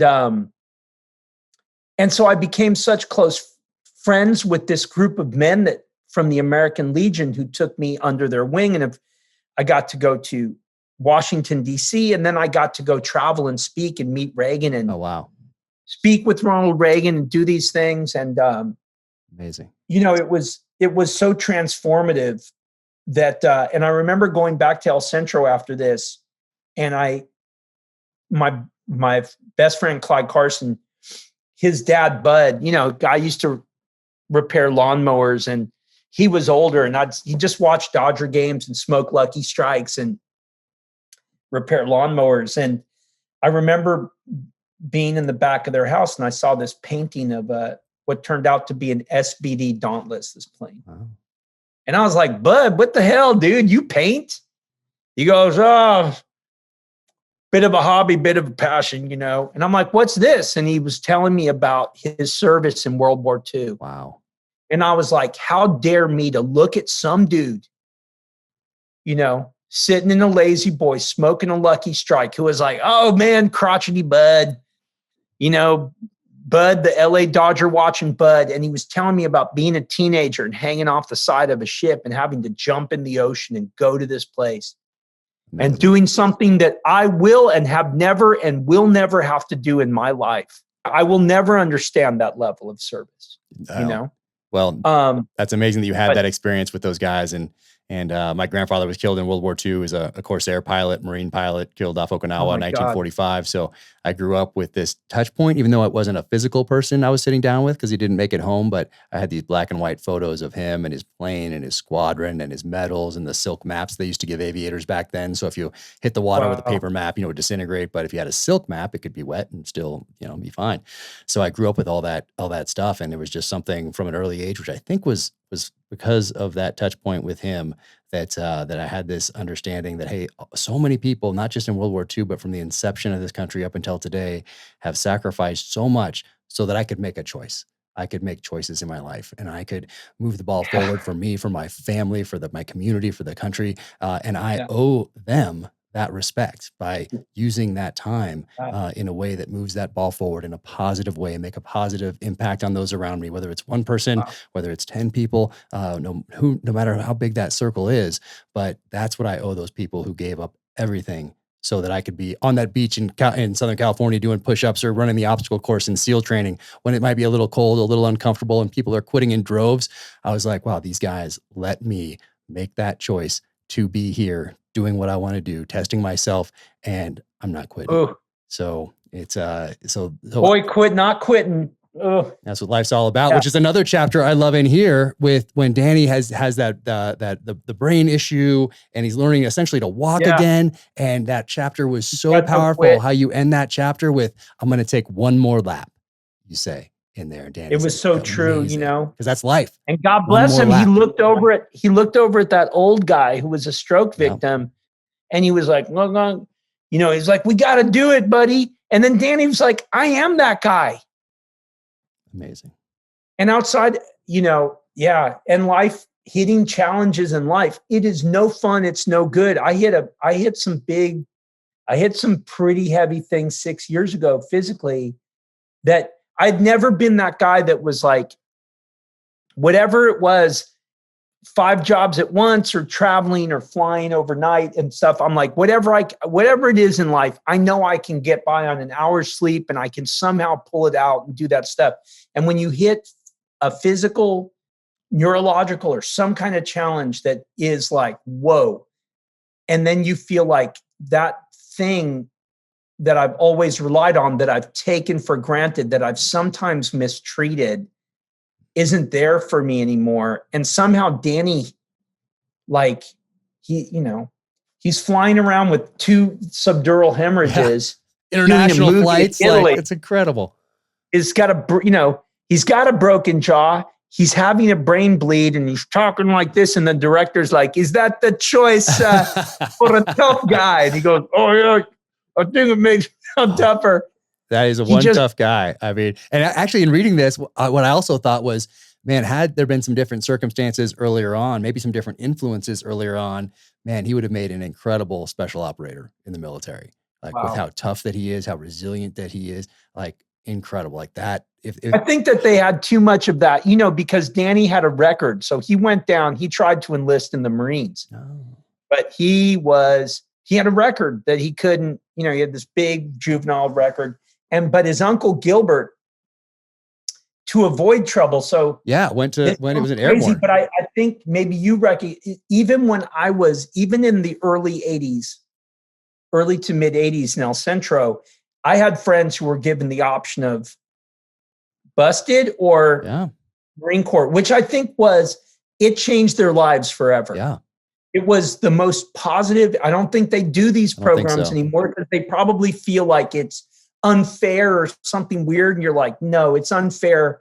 It's unfair not to have these programs. But Danny, Gilbert, his uncle, was a paratrooper. Yeah. And, I wanted to know more about that story, that side of it. It's mentioned a couple times in here, and was a boxer in the military and all that sort of thing. Yeah. So I was fascinated by that side of the house as well. But yeah, had there been some maybe different influences, I was like, man, this guy would have been in the jungles of Vietnam as a special forces guy, as a SEAL, and just crushing it. But I mean, what an amazing story. We wouldn't know the story then today, or who knows, maybe we might, but yeah, everything that isn't it crazy? Life is so, but that's sharing that's stories with each other, getting to know each other, and us sharing stories, are things turning left or right. And, and what I always love too is we're here today, you and I talking, we're alive on this date on planet Earth. The sun is shining.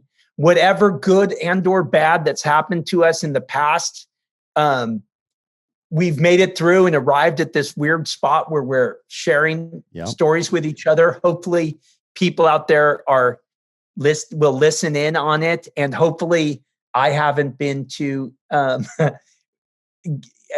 hope I haven't wasted their time. Oh, no way. You've shared some such valuable insights, and I certainly appreciate it. You taking the time to do this. You have so much going on. I mean, my goodness, the logging, the trucking, the writing.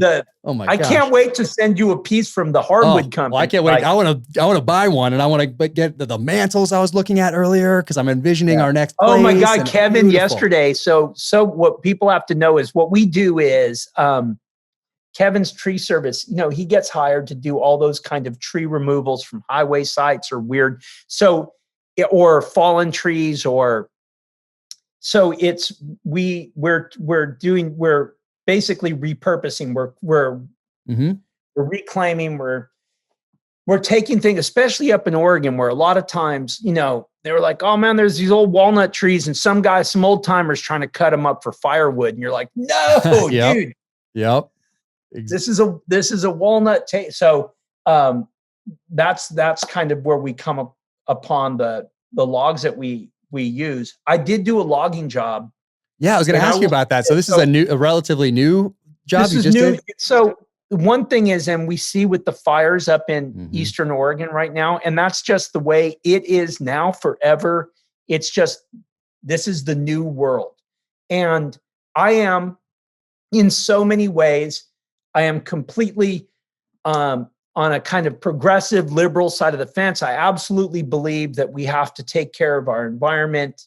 I think plastic is killing us. And, I do think with forest management, we have a problem in America because it became a super bad word to go in and do anything to forestry. Yeah. And I can see best of intentions too. I think, I like best of intentions, you see best of intentions, but the broader story is right now, you might have a few hundred square miles at some point that have completely burnt down to cinder nothing because you weren't allowed. The old forestry management program, some that they have place in Europe, where you're actively cleaning out the ladder fuel. Yeah. Where you're spacing out some of that. So up in Oregon, because of the drought and because the last 20 years have been tough, in my forest, I can see how much trees are suffering. I can see what kind of spring growth is on them. And I see the bark beetle infestation that's so horrible, Yep. So a tree, as you know, the immunity system of a tree is to create healthy sap. And it makes it difficult for these invaders to come in, like our own immune system. It operates so much like a COVID virus. It's so crazy. But, and once a tree gets sick and it allows those invaders in and it starts to create a sick group of trees, and then you're going to start taking out forestry by the truckload because it's dead. Yeah. And so you have to allow some kind of selective cutting. You have to allow these fires will travel along the crown system of the trees.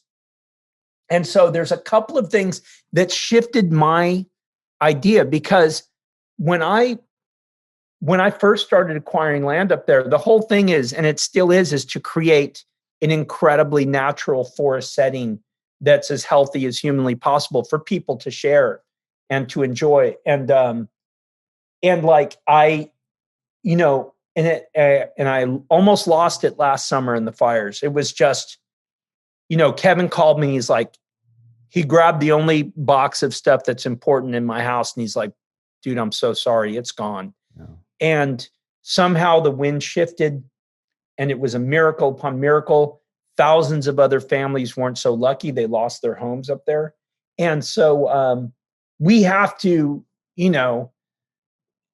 together do something in these Western states. There are these machines now that are these big, huge mulchers the size of Volkswagens that go on the end of excavators. And you can go through and you can mulch all the ladder fuel, and, you just have to. So if you see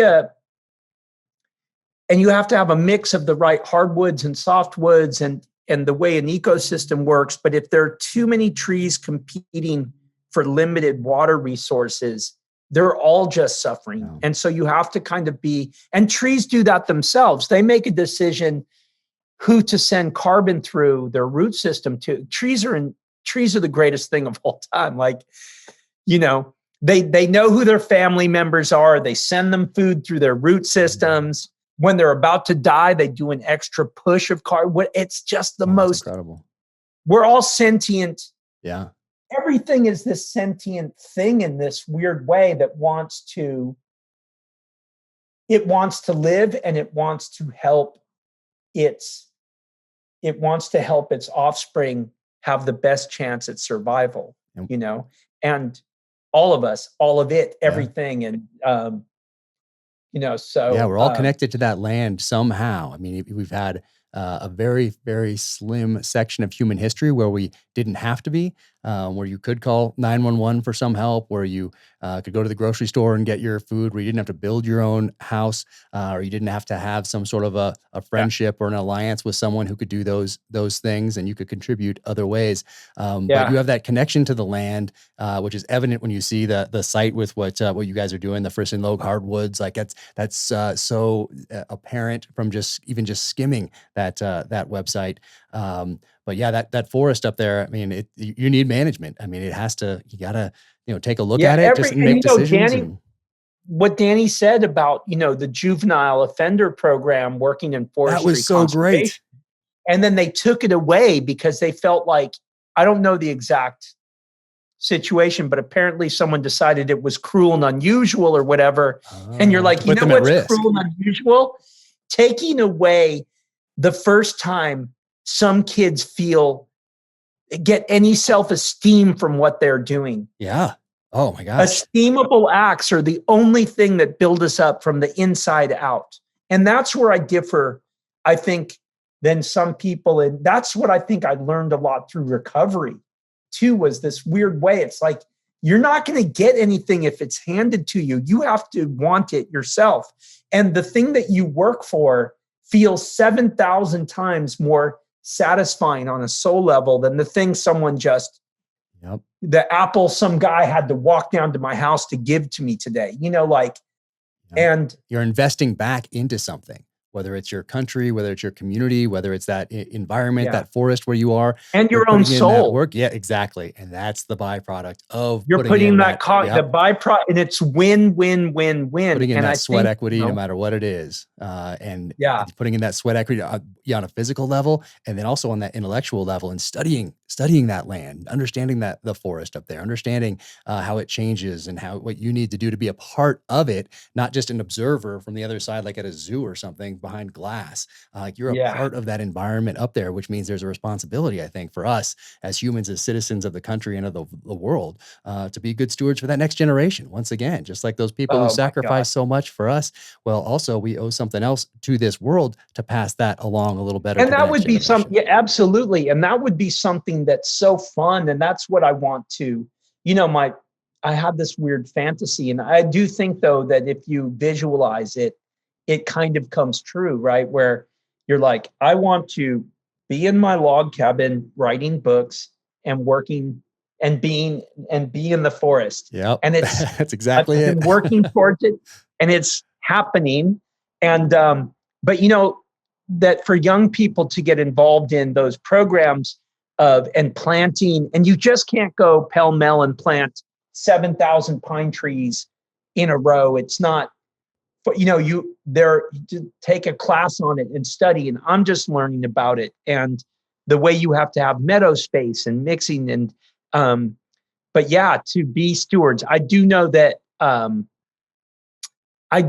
human greed is a tough one. Like as an ant, we're a pretty tough species that have, we're going to clear out stuff that we want for us. But I do think that there is some room in conversation when it comes to forestry, that it's not an either or scenario. Yep. No, exactly.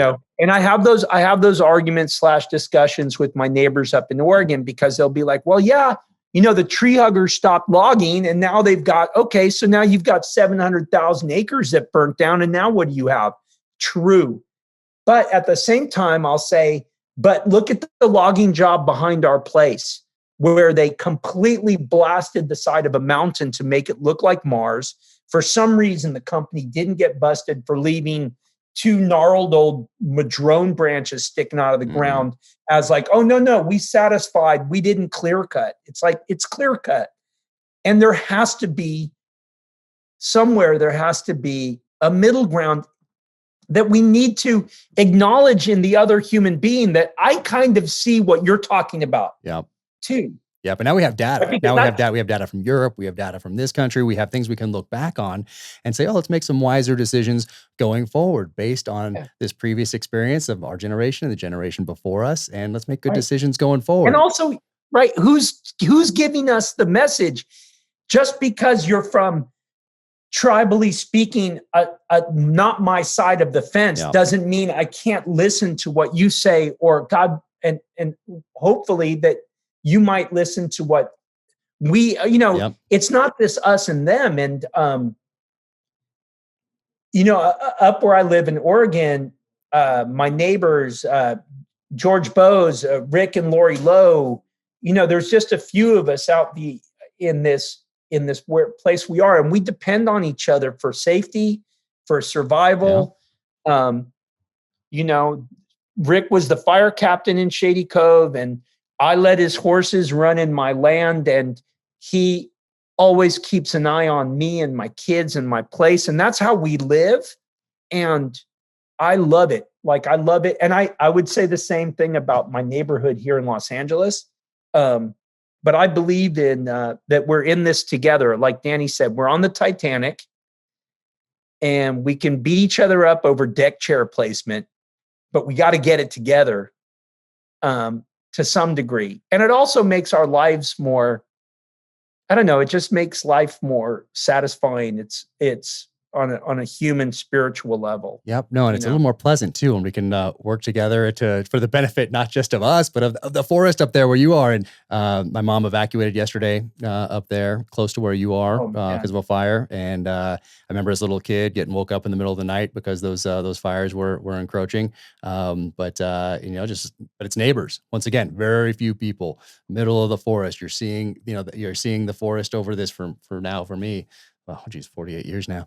But seeing it evolve and change and seeing those things you talked about, seeing the logging companies, some that took care of the land, others that kind of left it maybe in a little worse shape. Point being is now we have this data and we owe it to the forest. We owe it to those animals that live there, and we owe it to these future generations to make some good decisions based on that information. So, but yeah, I love that you're up there. The animals are going crazy, by the way, Jack. Like, I was up there and it was it's 116 in the forest, in the mountain. Like, I grew up on the Mexican border in the desert. I understand heat, but it doesn't make any sense for it to be happening in a high mountain meadow, and the bears and everything. There was so much behavior that I'd never seen going on with wildlife, because I just think that they were like, what the hell is happening? Yeah.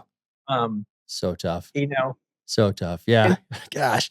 But I love that you're so connected to the land and that you can share that with people. You can share that experience through the company here, the hardwood company, because someone who wants wants a beautiful mantle and they know you, or they heard about, you through this or some other way.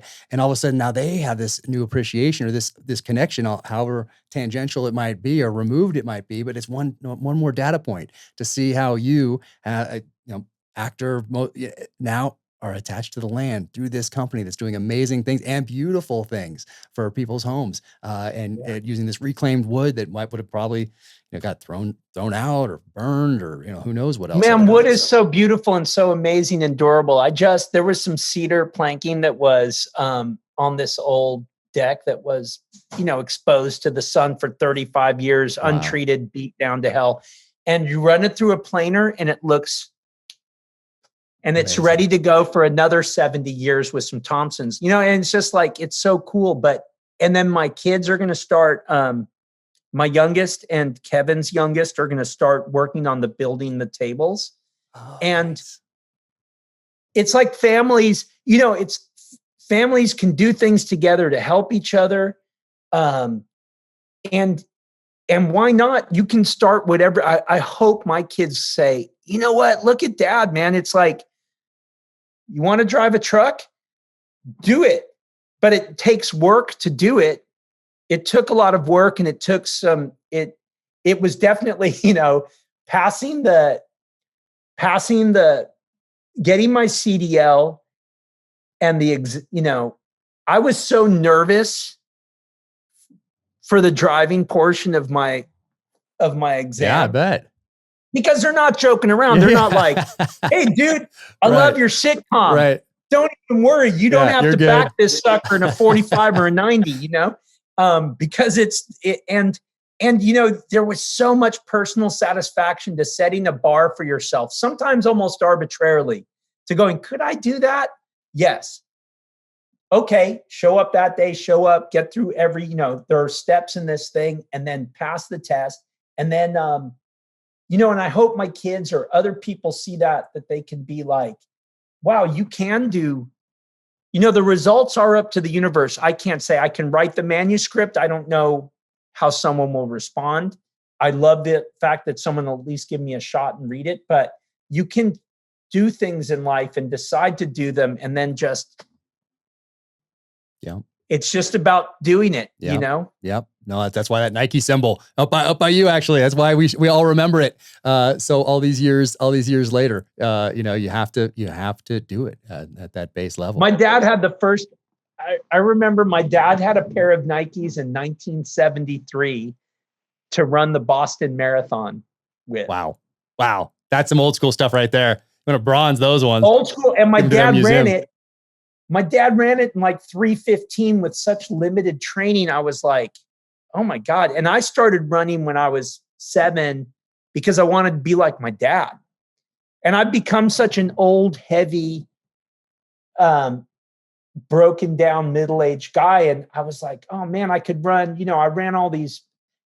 When I was 11, I won a 10-mile road race with Steve Scott, the old American record holder in the mile, in 1:04:47. And I think about like acting and writing and stuff like that. It all kind of came from, and we kind of touched upon this earlier, the don't quit muscle. That's it. Because when you're 10, when you're 11 and like a doctor doesn't know what the hell you're talking about. If your foot hurts and they're like, well, what are you doing? And it's like, well, I did a 12-mile run. And they're like, what? Like, back in the back in the 70s, a lot of kids have been doing a lot. We were doing those things like high mileage, but what it did was it taught me how not to quit, whatever the endeavor was. Yes, things will get uncomfortable. Well, that's in here. I mean, this guy never quit.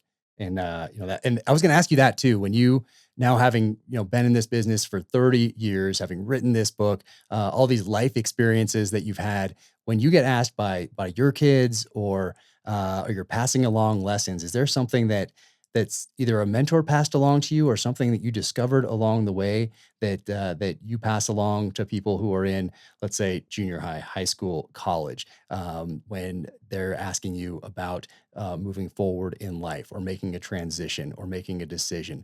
Was there something that you learned from Robert Redford on set or that you just discovered because you persevered and you went through a lot of tough times? Is there something you pass along? What do you tell your kids or other people's kids? Well, moving forward? I would think it's pretty interesting because of course it requires the footwork, right? Like, okay, God's going to help you dig that hole, but he's not going to move the shovel in your, or whatever, those things. And like, my friend Chris used to say, when you ask God for help when you're running to get through the run, don't ask him to tie your shoelaces at the beginning, ask him halfway through but it all makes sense to me. But I went to high school on the Mexican border in a town that's pretty intense, like I have to say, which I love to death. But we did have like about 1,000 students my freshman year. And it was a high school that graduated 274 out of that group, right? It was, by all accounts, it's not some fancy place. It's El Centro. Oh yeah, which you might be jumped familiar out of a few with planes there because the Naval Air Station down there. Jumped out, did some free fall stuff there. So it was interesting because I had a friend who was I met a guy who was a SEAL, and he knew me for a while, and then he's like, "You're from El Centro." It kind of gave him a new level of understanding and kind of respect in a weird way. It's like, how the hell did you get from there? But so I had this teacher who was really brilliant named Chuck Talley, and I was doing speech and debate and stuff like that. So I got involved in like nerdly pursuits, which I tell all kids do. If your high school offers you some kind of fun thing, like it starts with like drama club or speech and debate or mock trial. It's like, don't think those things are stupid because they might inform stuff you do for the rest of your life, and you make friends. And so we were from that part of the corner of the state. And I remember going to the state speech championship sophomore year. And I was just so terrified of, even in athletic competition, kids from Los Angeles or San Francisco or Orange, all these places, they must eat different food. They're smarter, they're wealthier, they're more confident, right? They're just, you're there to try and maybe not embarrass yourself, but no one's expecting you to win, And so the next year, my junior year, Chuck Talley and my friend Steve Maddox, another teacher who were so influential in my life, they were like, why not you, man? I want you to think about something. Why not you? Those kids haven't read more than you. when I listen to you, they're not brighter than you are. I don't mean to be arrogant and egotistical, but you have to say this to yourself sometimes. Why not you? And why not me? And I won the state speech, and then the Boys Nation thing happened. And then all of a sudden, from going like, am I going to go to JC or what am I going to do with my life? All these doors opened up for me that were all the result of a couple of decisions. And I can pinpoint the exact moment of each one. Critical decisions made when I was 16 years old that I easily could have been like, you know what, I'm going to go to Clyde's house and go smoke some weed or something right now. Like, oh man, forget that. And I would say that to kids that they're, don't underestimate the power of these little junctures in life. A positive decision, contrary action. But I will say the why not me speech that Steve Maddox and Chuck Talley gave me will make me cry. And I say that to kids all the time. Why not you? And that does not mean I'm sitting on the couch, God, figure it out because of why not me. That's not how it happens. But you miss, to get back into these funky sayings that we've been kicking around, you miss 100% of the shots you do not take. That is it. Wayne Gretzky, right? That is it. That is it. I think it's so powerful. I love that so much. And I think I've kept you over an hour longer than I said I would. And I sincerely appreciate you taking this time. But why not me? That is exactly what I thought about buds, about SEAL training. 80% attrition. I'm like, hey, 20% make it through. That's where I'm going. There's no reason it's not going to be me. I'm putting in the work. It's certainly not going to be because I didn't put in the work to get there. But that's so, and it's same so thing for writing. It's so beautiful and amazing. And it's like, but there is that weird thing where you're like, someone else has done it. Yep. That means I can too. Yep. Exactly. It wasn't like their level of pain was any less. I know that they understand suffering, but, and my only experience really with that is like two things. One was when I was an athlete and, which is so terrifying, like a big game or all eyes on you and your team's right.